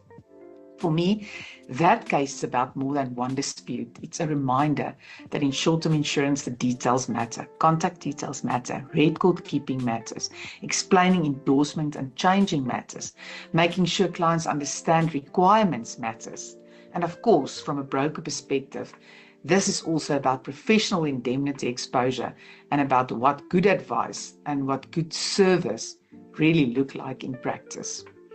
Another issue that continues to sit in the background, and sometimes not even in the background anymore, is uncertainty in the wider world. Whether it's geopolitical tensions, supply chain issues, cyber threats, or growing pressure on businesses and households, insurance is operating in a much noisier environment. That means clients need clarity, they need guidance, they need somebody who can help them interpret complexity. And again, that brings us back to the broker. In many of the discussions I've been having lately with insurers and industry leaders, there is a very strong sense that the broker remains central to the insurance value chain. In fact, there is almost a renewed appreciation for the broker and advisor. The more complicated the environment becomes, the more important it is to have somebody who can translate product, risk, wording, and exposure into meaningful advice. And I loved that passion that came through when I recently engaged with FIA CEO Lizelle van der Merwe. There was such a strong sense that this is the time to be a broker and an advisor. And I think that really matters because it's a time when the industry is evolving so quickly. That kind of belief in the value of advice is powerful. Now, another topic we cannot avoid is COFI. COFI remains one of those conversations that keeps coming up. But depending on who you speak to, legal minds, compliance minds, insurers, advisors, you get slightly different interpretations of where things stand and what it will ultimately mean in practice. And I think the most honest way to put it right now is this. Yes, COFI matters, yet it is something the industry must keep watching. And yes, firms should be aware of the direction of travel, but there is still a lot of water that needs to dribble into this dam before COFI becomes a practical day-to-day reality in the final form many people are imagining. The bill framework exists, but commencement is still tied to a date determined by the minister, and the operational detail that many in the market want to see is not something we can all speak about with certainty yet. So I do think it is right to be aware. It is right to keep asking questions. It's right to think ahead, but it's also right not to overstate certainty. Words, the direction may be clearer than the destination details. So then looking ahead, one of the bigger markers on the calendar for our industry is the AIE conference. AIE 2026 is set for Sun City later this year, with the event positioned as a major gathering point for collaboration, innovation, and growth across the African insurance market. This is important because conferences like AIE is not just a networking event. They are often where you get a feel for the tone of the market, the themes dominating leadership thinking, and the opportunities and pressure points that are shaping the next phase of the industry. And if the recent conversation themes are anything to go by, I think AIE is going to be rich in discussion around relevance, innovation, changing risk, and the growing need for sharper thinking in insurance. And then, of course, we have something very exciting on the horizon from our side, the Insurance Apprentice. TI 2026 is officially underway as a season, and the show itself is set to start airing on 2 May. It's a Saturday night, 2 May on E Extra. This year is especially exciting because there's been a format refresh. It's not simply more of the same. For the first time in 12 years, we've done a significant format change. There are changes to how the show looks and feels, and I think that matters because it helps the industry to a wider audience in a more engaging way. What I love about TIA is that it does more than entertain. It showcases talent, pressure, leadership, communication, problem solving, and resilience in a way that brings our industry to life. It reminds people that insurance is not just product and process. It's people, it's thinking, it's performance, and it's growth. And for those who want to follow it, keep an eye on the TIA platforms and the related channels around the launch. The season starts on 2 May on E-Extra. There will also be ways for viewers to engage with the show and support their favorite contestant as the season unfolds. I want to make a statement to say that I think we've got a more TV personality than we've ever had in 12 seasons this year. Highly entertaining, brings the parts, brings the thinking and the thoughts, processes, and everything that goes with it, but a little bit of fantastic, not drama, just great entertainment. This is another important point. The audience gets to feel really part of the journey this year. The show has grown into something bigger than a competition. It's become a platform that shines a spotlight on emerging talent in short-term insurance and helps people to see the industry in a more human and dynamic way. So when I step back and look at the short-term space right now, a few things really stand out. We're on a market where technology is advancing quickly, but trust and judgment still matter deeply. We are on a market where wording process and communication can make or break outcomes. We are in a market where regulation is on the horizon, but not all the final pieces are yet in place. We are in a market where events like AIE will be important for shaping the conversation, and we are in a market where initiatives like TIA are helping showing the energy, talent, and relevance of this sector to a wider audience. But perhaps most importantly, we are in a market where the broker and the advisor remain incredibly important. In fact, I would say more important than ever, because when risk becomes layered, clients do not need less advice. They need better advice. They need clearer advice. They need advisors and brokers who can guide them through uncertainty, through complexity, and through the small details that can have very big consequences. And maybe that is one of the clearest messages coming through in short-term insurance right now. It's not a shrinking role, it's a role rising to meet the moment. Keep on following us at FA News. Remember that the April edition will be out soon. That is the last edition before the CPD deadline. Squeeze in that last CPD hours. On the FA News side, we are also doing a webinar or two. Make sure you register for that. And if you need to see if there are any events, make sure to follow the calendar.org.za. We try and list all the industry events there. And if you are doing an event and you want people to attend, doesn't matter who you are, if you're in our space, you can go and upload your event at no cost by yourself on the calendar.org.za. We just approve it on our side, but you can upload all the images, all the detail as you wish. Please, it's there. Just let's use it and make sure we don't do double bookings and we give everyone the time of day. It's been great to chat. It was a mouthful today, very focused on the broker and the advisor, something that we at FA News are very proud and passionate about. TIA, please make sure that you go and follow our channels, all our different channels on TIA. I promise it's going to be the most exciting season we've ever seen. I'm really excited for sponsors, for people who took part, and for those who are keen to enter again.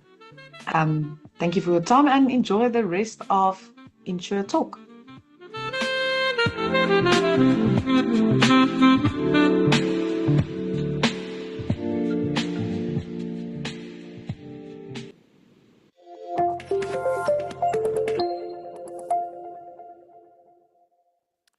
Thank you very much, Rionette. In the 2-3 decades that I've known Rionette, some things have not changed. She hasn't aged a day, and she is always smiling, happy, and one of the biggest proponents of our industry. So thank you very much, Rionette, to you and your team. Some things have changed. Rionette has 3 kids. 2 of them are twins, and they've recently qualified as doctors. And it reminded me when I saw that recently, and Rionette and her husband's pride, how this industry encompasses children of all of us in the industry. And again, being at the I2 Unconference, seeing how the next generation come on and take over from their parents, many of them supported by, encouraged by their parents to join this industry. We've moved from what people said when I started insurance 30 years ago, grudge purchase, a place that you shouldn't work, to an industry that is highly sought after and a place that people want to work and do amazing things. And so we'll certainly be watching The Insurance Apprentice, Rionette, on SABC with some fantastic stuff that's happening. I've got a little bit of inside information, but because I'm deathly scared of Rionette, I won't share anything more.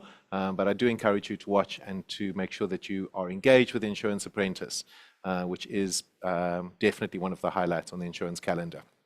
So next up is our entertainment section, and what we've chosen for today has got a bit of an insurance link. I was introduced specifically to the world of R&B via one of my close friends and insurance friends, Peter Wimpy, or Wimpy, but Peter to some, from Global Choices, another organization that is always supportive, and they are celebrating a magnificent birthday, and more about that later. This year in the industry, and what Wimpy and his team do are amazing. Wimpy is married to somebody who works at R&B, Carolyn, and Carolyn is part of the team that started R&B Starlight Classics more than 25 years ago. And this past weekend, many of us were privileged to be a part of the annual R&B Starlight Classics at Vergelegen in the Cape.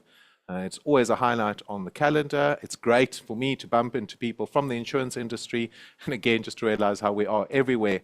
But R&B Starlight Classics really takes classical music, infuses it with pop and more modern music, throws in some fantastic African and South African elements.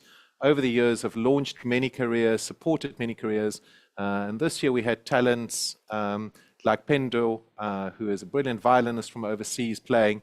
So if you get a chance to ever attend Starlight Classics, do not miss out. For those of you who don't, Here's a little bit of a taster from last year's R&B Starlight Classics. We're going to listen to Katlego Mabu, who's one of the co-hosts, from Chebo Zikode and the Mzansi Tenors, and they sing an Afro-symphonic rendition of John Lennon's All of Me. It's been translated in isiZulu, Sesotho, and isiXhosa, and this performance blends global soul with rich South African harmonies, creating a deeply moving expression of love and unity. It's a standout collaboration celebrating connection through culture and song. It's conducted by the brilliant Siobhan Plaatjes, and it's at the Vergelegen Wine Estate last year. Enjoy R&B Starlight Classics.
Thank you very much to R&B Starlight Classics, and the team decided that they were going to change from what I had said we were going to listen to because I needed something a bit more soothing to calm my nerves after all our challenges this morning. So hope you enjoyed that brilliant rendition showcasing some amazing South African talent, and big thanks to R&B Starlight Classics for allowing us to share that.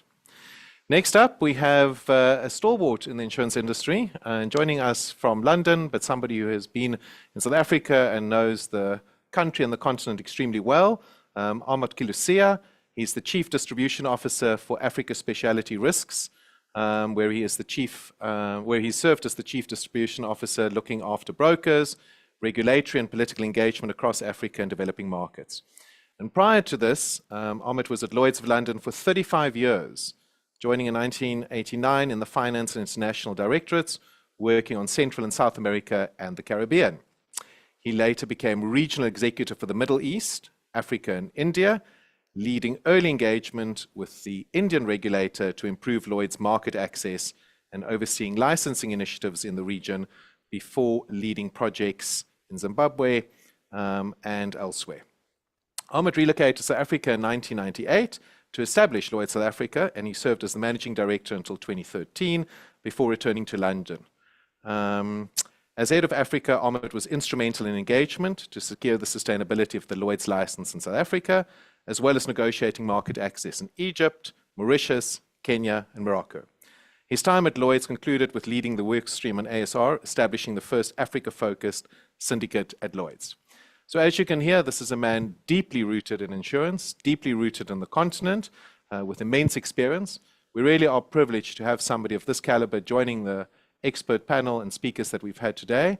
And so Ahmed's going to be talking to us on the following topic, international expertise with a local presence, providing efficient access to A-rated security through collaboration and partnership. Over to you, Ahmed. Thank you. Thank you very much. I hope you can hear me. I just want to clear my throat. And I've got an issue with my laptop mic. So I've got my headphones around my neck. But how do I follow such an entertainment slot there? But anyway, let's see what I can do. Thank you very much to Crawford Dougal for inviting me here. And really, Simon asked me to talk about what I was doing in South Africa and what we're doing in Africa as a whole. So apologies if it's a bit of a marketing pitch, but that's my role. So African boy, born in Tanzania, landed in the UK in 1975, speaking only Swahili. So this is a dream come true to be dealing with Africa in the way that I have been. I visited for the first time South Africa in 1996. With our then chairman, Sir David Rowland, for the IISA conference. And that was an amazing experience. One, because I'd never been to South Africa. Two, it was Sun City, and it was like a mini Vegas. And really the reception that we got from the market, the brokers, Rionette talked about the importance of brokers. You know, brokers are key to our business and key to the Lloyd's market.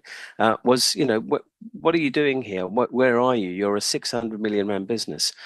So along came a business plan that I had to put together in 97 for Lloyd's South Africa. I was asked to come over for 15 months to set up the business.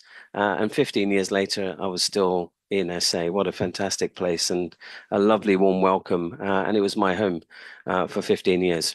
So the market was evolving in South Africa. The South African insurance market, or the short-term market, was controlled by Santam, Mutual and Federal, SA Eagle, and they had a massive share of the market. And Lloyd's had been operating for over 100 years. In South Africa, and had a market share of about 5% or so, 650 million rand.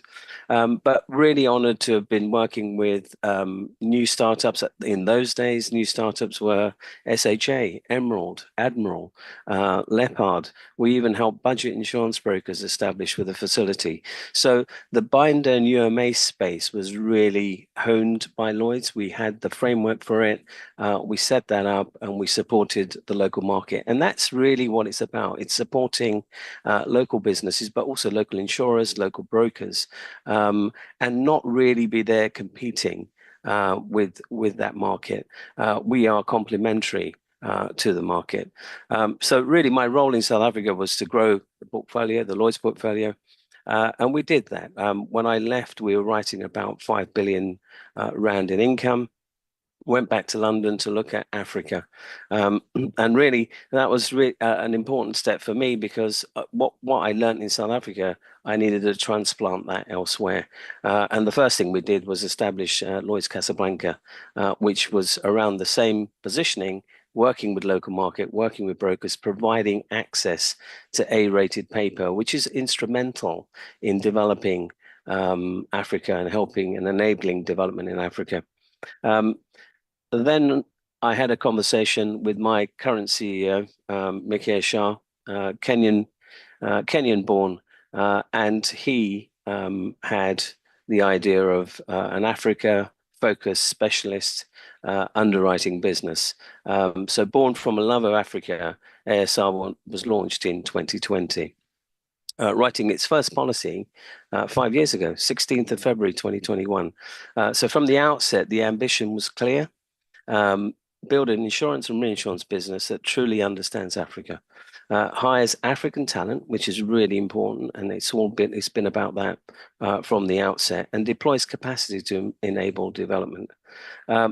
If you ask him, he'll say very clearly, we're not here to copy and paste what we've learned elsewhere. It's Africa's in our name. It's in our market, and international best practices is what we want to bring to the market. I joined ASI in 2024 after helping set up the first syndicate, the first Africa-focused syndicate. And Mikir said to me, come and help us grow the business.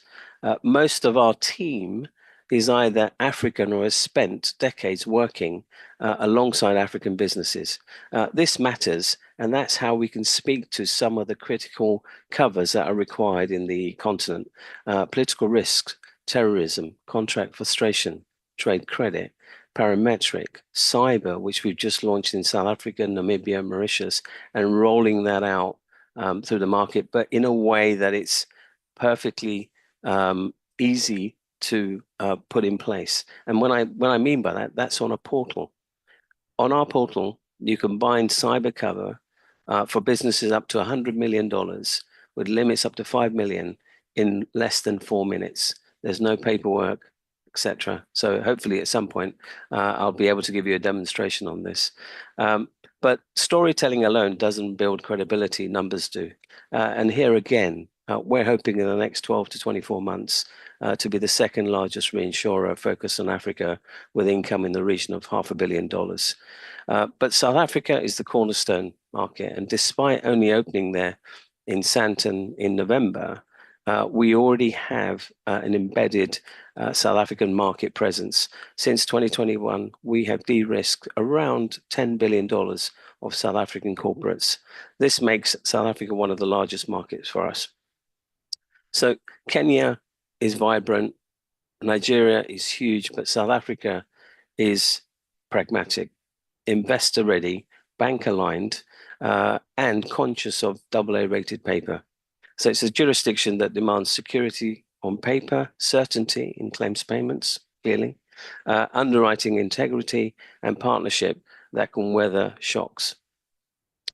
With our AA rated international credit rating, ASR Syndicate becomes the first Lloyd's syndicate. And this was really important to me whilst I was at Lloyd's, to try and bring a syndicate presence to a market that we've been operating in for over 125 years. So this is the first time that a syndicate has taken its Lloyd's box and transplanted it in Sandton, in South Africa, hiring South African Lloyd's underwriters.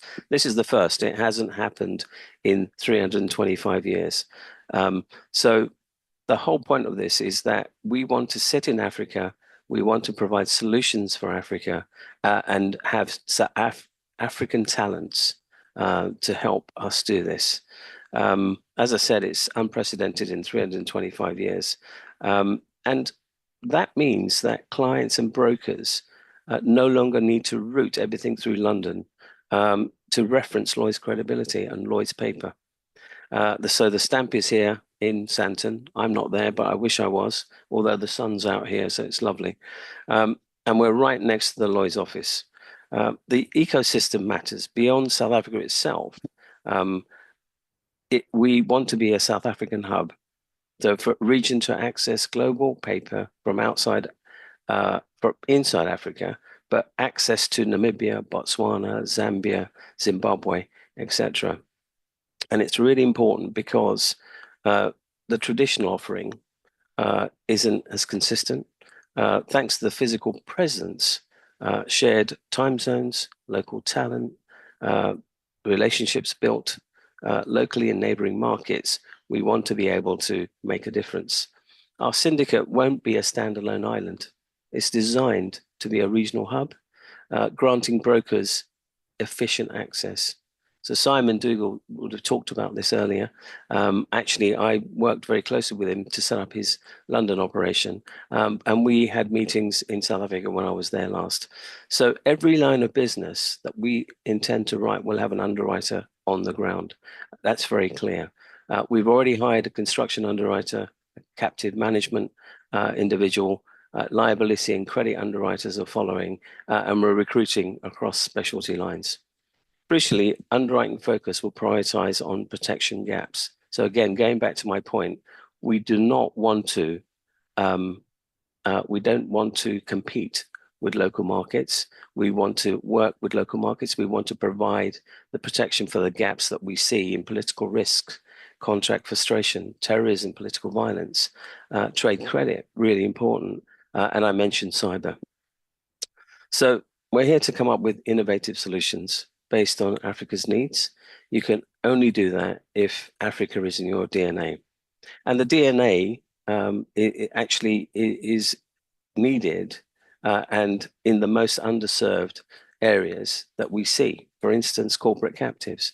Captives are not just about management. It's about capacity deployment from within layers of risk. Most African corporates use captives, but they don't use them in the way we would expect them to use it. And we need them to optimize and be looking at bespoke arrangements in place. We have a captive strategy, which I won't go into right now, but really we want to deploy our own insurance capacity alongside the captive. This means we absorb the first layers of risk within Africa, thereby making it both cheaper and easier to place the higher level layers. This is more than a service provision. It's a risk partnership, and this is exactly what we want to do. We have a culture to get things done, and this is one of the main differences when you look at international players, where really they are looking at a global book. They're looking at inquiries coming in, and when an inquiry comes in, that may not be, it may be suboptimal, and let's put it that way. Sometimes African presentations or submissions are suboptimal, but we're here to have a look at those risks. We're here to underwrite those difficult risks and help clients and help economies grow. So it's not all about the rating on paper. It's not the syndicate stamps. It's not about portals. The real secret is that our teams are full of can-do people. The optimism is not superficial. It's based on having underwritten across 54 African countries, despite only being around for 5 years. We celebrated our 5th anniversary last month. So again, what we want to do is deploy a Lloyd's stamp via African underwriters stationed in South Africa, helping economies grow and enabling development across Africa. You need to have fast-tracked underwriting, local validated innovation, regionally available access points, which is what we're doing. So we've established in Mauritius, we're in South Africa now, we're in Morocco, soon to open in the Nairobi International Finance Center in Kenya. We are in the Middle East, in the DIFC, and we're looking at developing Asia as broadening. So at some point we may need to change our the name of our brand and bring in those other markets. South Africa needs specialty capacity. We know that. We talked about that earlier. Africa needs development capacity. Brokers need accessible underwriting paper. Investors are looking for strong security. Banks need cross-border risk discipline. And Africa deserves to have it all built and held within Africa by people who understand Africa. What are we doing that's different? I mean, we're talking about a business across the whole of Africa and the Middle East. If you look at a traditional business, they will have terms of business agreements with brokers, but they will be heavily weighted to international London-centric brokers. What we have is the other way around completely. We want to work with local brokers. We want to provide access to our underwriting and technical expertise, and also assist them with getting some of those difficult risks placed. Not on our own, because we're here to partner. Our philosophy has always been through a partnership model, working with local insurers, local reinsurers to get this around and get it done for the clients. We have about 11 specialist product lines and unparalleled market knowledge and understanding enabling us to do what I've just been talking about. Our management team and underwriting team have real African experience. So brokers and cedants want to talk to underwriters about their risks on the ground. And we are getting closer to those brokers and cedants. In fact, last year we spent 1,400 days traveling in Africa as a business. I mean, that's a huge investment.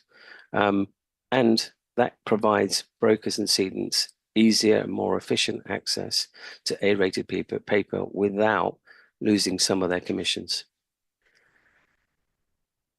I just want to really move on to what we want to do. And I want to be able to provide you an example of Kenya. And the life of a tea bag is really what I want to talk about. I mean, tea is hugely important. I used to drink Five Roses, which is delicious, and I do pick up a bag or a box now and again.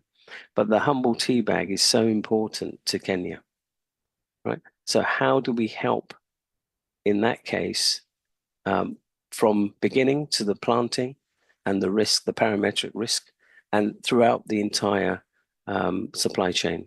So we're looking to provide end-to-end cover, right? We start with the parametric insurance against weather perils during the planting and harvesting, as well as the property cover for plant equipment and warehouses. The shipping is really important, the logistics clearly, and the transportation. But to make this happen, you need to have credit insurance. So really, you could do all this work and then not get paid for it. So the contract that we've put in place is created at the Mombasa tea auction, right? There's an obligation there for goods to be accepted on delivery and paid for. That needs credit insurance, which is an enabler of everything else that we've talked about. So without that investment, that funding and that protection, we can't take that journey and the life cycle of the tea bag. We can't go through that. So the tea project that we've worked on is not just about credit. The credit bit enables it, as I said, right? But we need to cover everything else. And really, what's really important here is the impact that we're having and the support we're giving to the tens and thousands of people that work in that industry. That's what it's about. It's about helping and protecting the livelihoods. I did that when I was at Lloyd's working on agribusiness, and it was around consumer education, right? How do we get farmers, smallholders, looking at agri cover in Tanzania? So through a televised program, we went through episodes of trying to get farmers to understand the value of insurance. Not that we were in that space as a market, not at all. It's about helping them understand the value of it and what happens if there's a loss.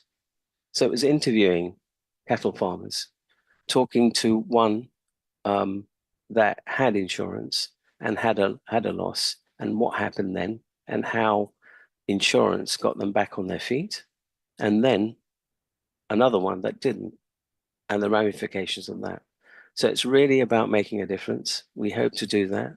We want to start with our presence in South Africa as a regional hub. We want to be able to have the right people, the right skill set, hiring locally, South African underwriters, being the first Lloyd's underwriters outside London, which is really exciting for me. And I'm hoping that we can make a difference. Thank you very much.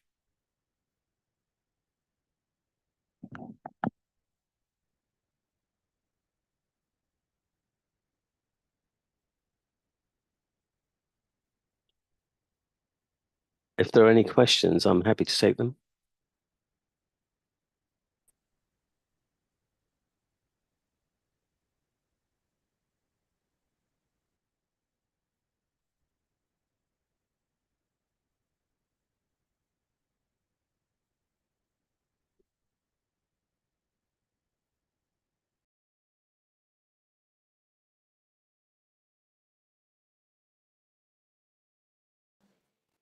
We were just checking there with our technical difficulties, Ahmed, but I was thanking you to say I particularly enjoyed your line around DNA and Africa needing to be in your DNA, because your UK soothing dulcet tones might lull us into a belief that Africa is not deeply rooted in you and your business, when it certainly is.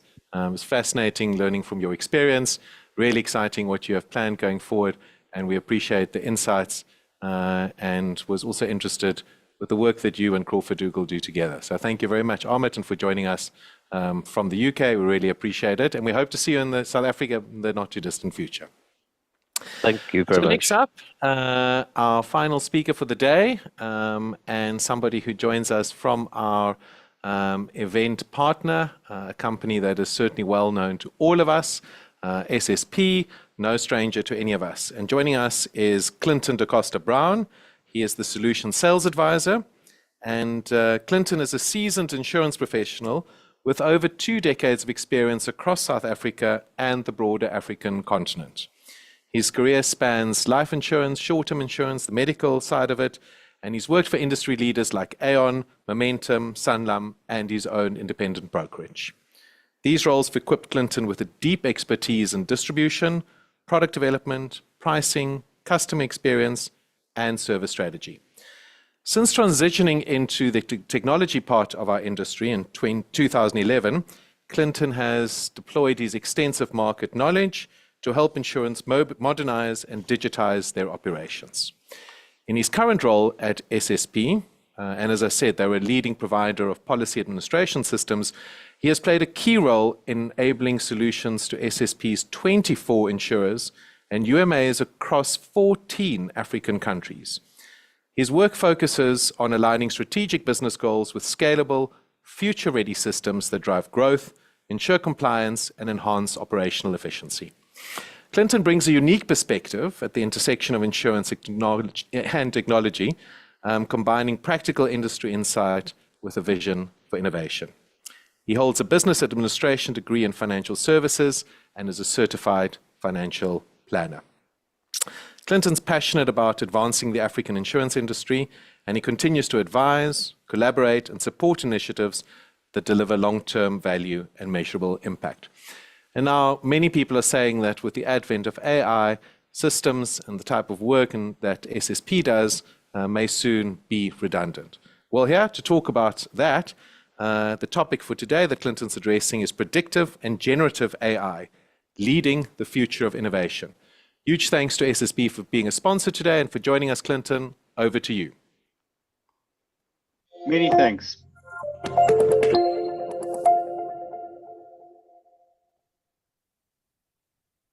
Thank you all, and thank you for the opportunity again to talk to yourselves. So apologies, the initial subject I was going to talk around was actually embedded insurance, but that was simply a subcomponent of what I want to talk through today. I'm really looking at international insurance. So today I'm really going to look at the areas of AI and genuinely what that means for insurance from an international perspective and in South Africa. So let me just share my slides.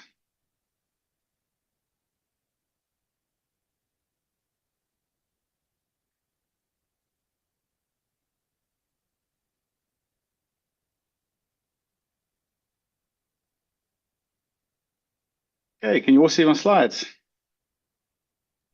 All good, thanks.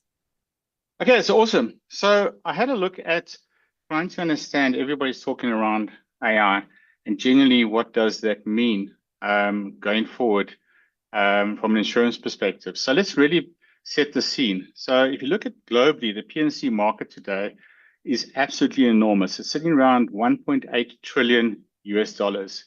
And it's transforming rapidly. So the real shift is, in our view, the move more from traditional risk modeling into a world where predictive AI and then generative AI or Gen AI work together. So the predictive AI, that is the interpretation of the patterns. That is identifying specifically and mostly probably what the models in South Africa are running. And then generative AI makes decisions faster, moving consistently and at scale.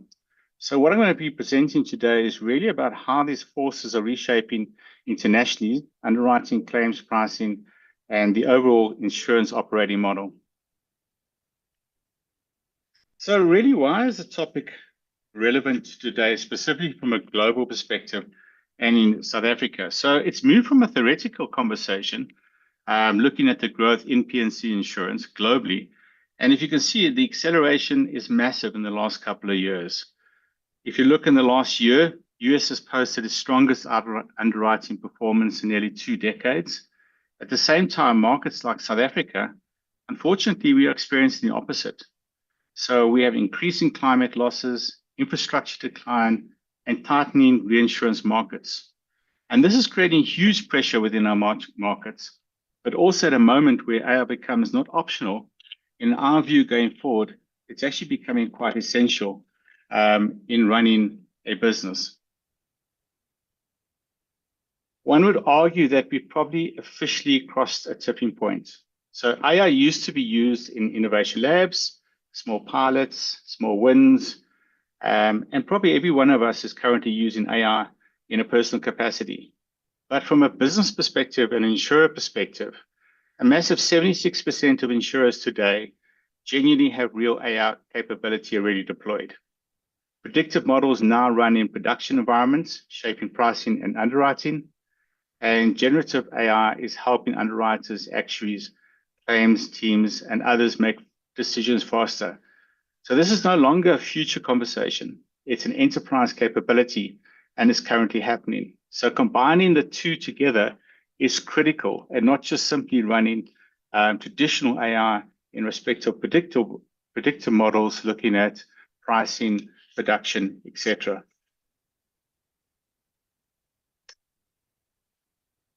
Then I want to look at really the difference between the two and how predictive AI and generative AI amplify each other. And it's a critical component of combining those two together that really is the success we see internationally.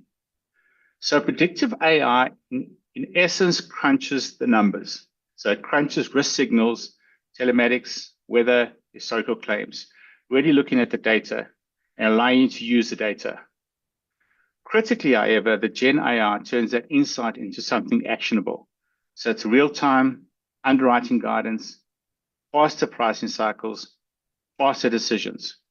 So the combination between these models shift underwriting from delayed manual process into a dynamic feedback-driven system.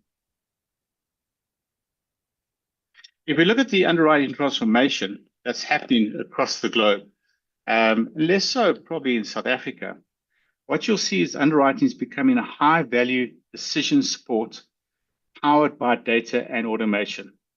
So yes, whilst we've had telematics and climate models for a number of years, in essence, the use of that sharpens risk selection.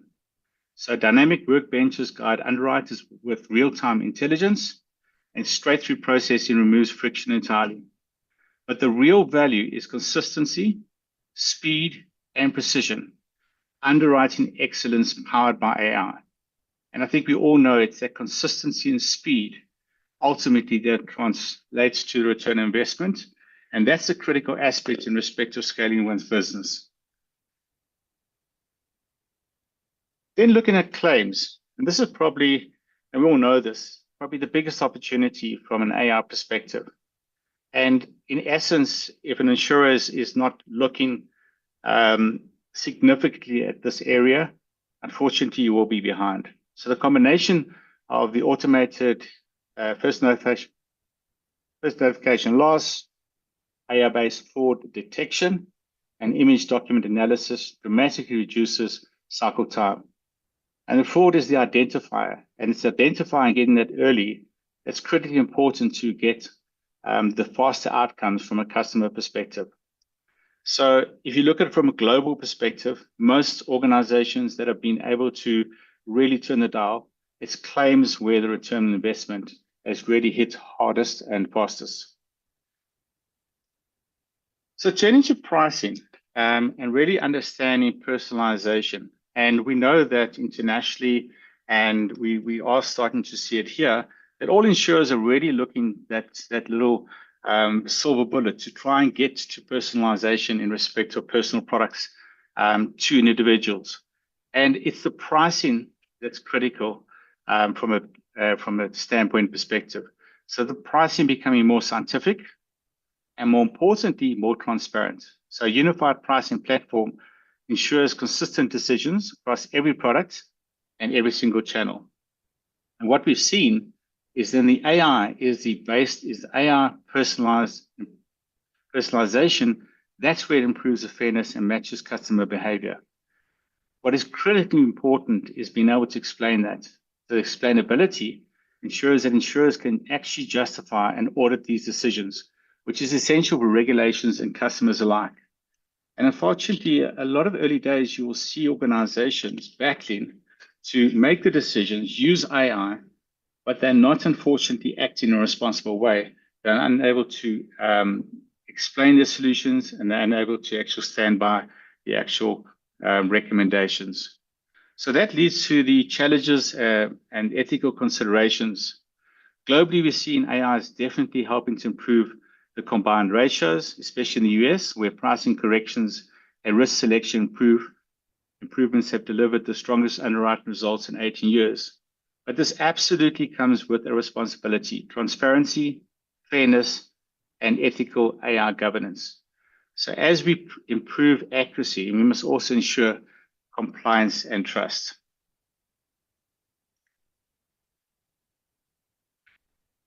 So moving then into responsibility of AI governance and trust. Trust is probably one of the biggest strategic enablers. Our models must be or move to be more auditable and explainable. Regulators worldwide are demanding transparency, not just accuracy. So this simply means that insurers need a clear governance framework, validated models, documented logic, and traceable decisions. So responsible AI is not just a compliance exercise anymore. In essence, it's an essential long-term adoption. Then looking at the gap, and unfortunately in South Africa, we are seeing a growing gap.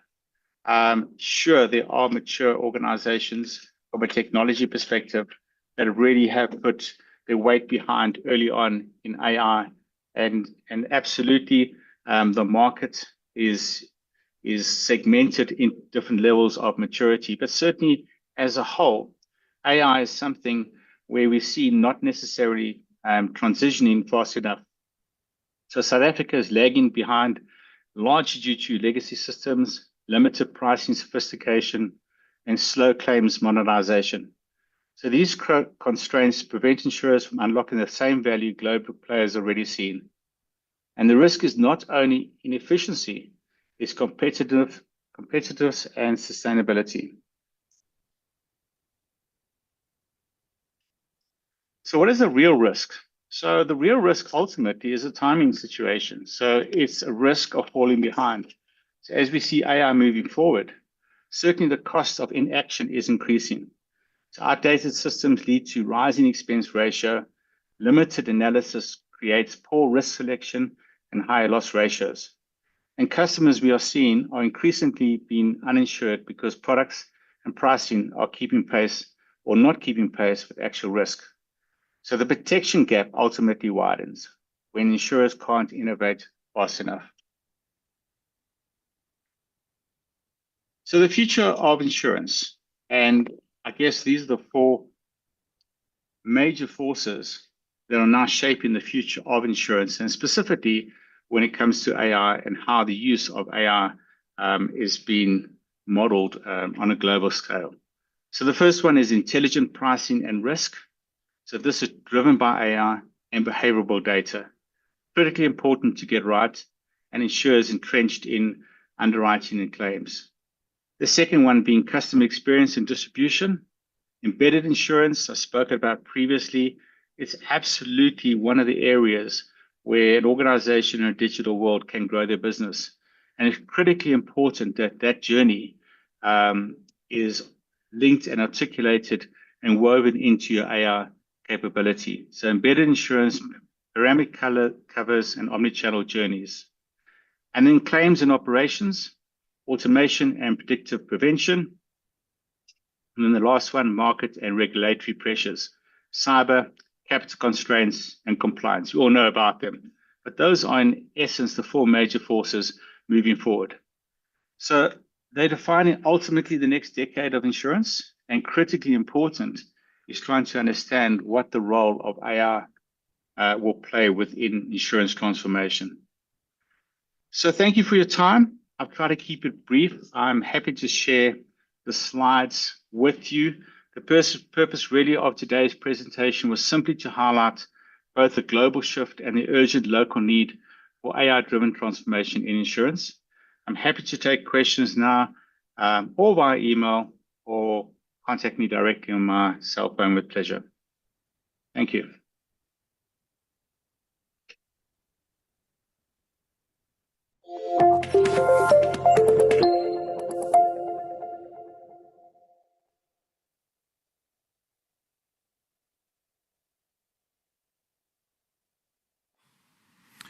Thank you so much for that enlightening talk. And as we've said before at InsureTalk, AI is certainly nothing to fear. The only fear is not getting involved, not seeing the opportunities. And I think as you've shown us, there are many opportunities that we can explore. So a huge thank you to Clinton and SSP for being so involved in today's InsureTalk, and for that excellent talk and giving us much food for thought. So a reminder, everybody, this session is available on CN&CO's YouTube, so check it out. All the information for InsureTalk is at InsureTalk.co.za, how to access your CPD certificates, etc. Please make sure you use the same email address there as you do to register for this event. A massive thank you to Crawford Dougal, SSP, FA News, and the FIA for being the sponsors and our partners today. Your contributions are hugely appreciated, and it's been fantastic to see the comments, both in the chat, but also that I've been forwarded to on WhatsApp between our sponsors and partners and a number of delegates, and to see the business that's flowing from InsureTalk. So thank you very much. Apart from learning and getting CPD hours, there's good deals to be done and to stay connected. So massive thanks for that. Our next InsureTalk is same time. It will be the 16th of April at 10 a.m. and look forward to seeing you all then. And I think I've done my job in terms of telling you everything I need to so that I didn't get shouted at. I want to say a big thank you also to the technical team. A few people, so too many to mention, but thank you to everything that you do to make InsureTalk happen month after month. Much appreciated.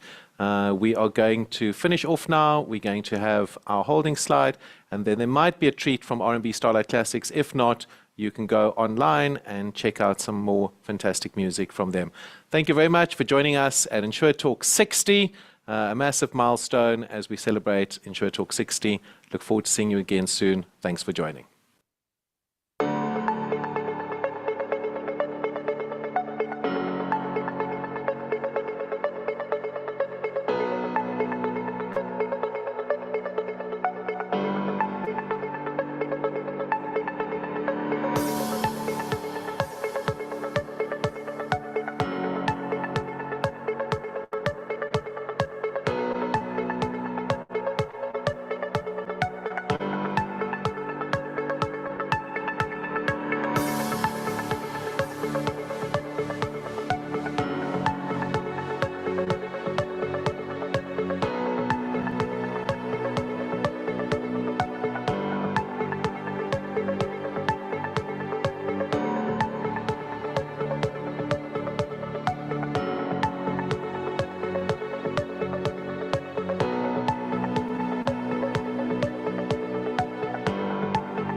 Are you guys ready for Jerusalem?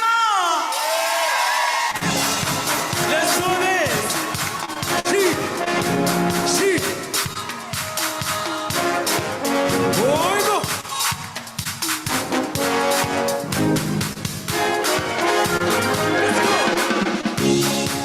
Jerusalem, ikayala, kilondoloze, uhambe nami, zungangishila. Jerusalem, ikayala, kilondoloze, uhambe nami, zungangishila.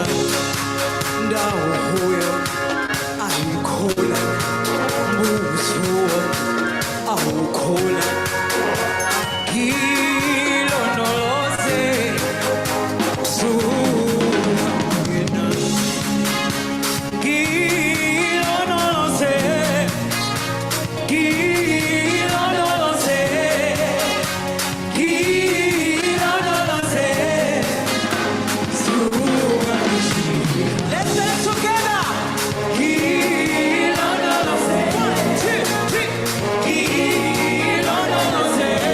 Let's do this.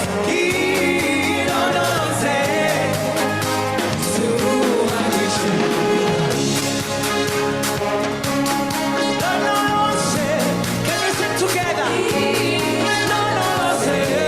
Let's go.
It's almost happening.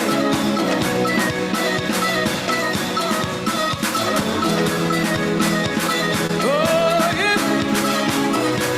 Oh, yeah. Oh, yeah.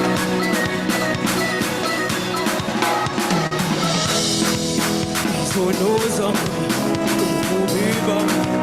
taking us on, oh, so move on, 'cause you want to.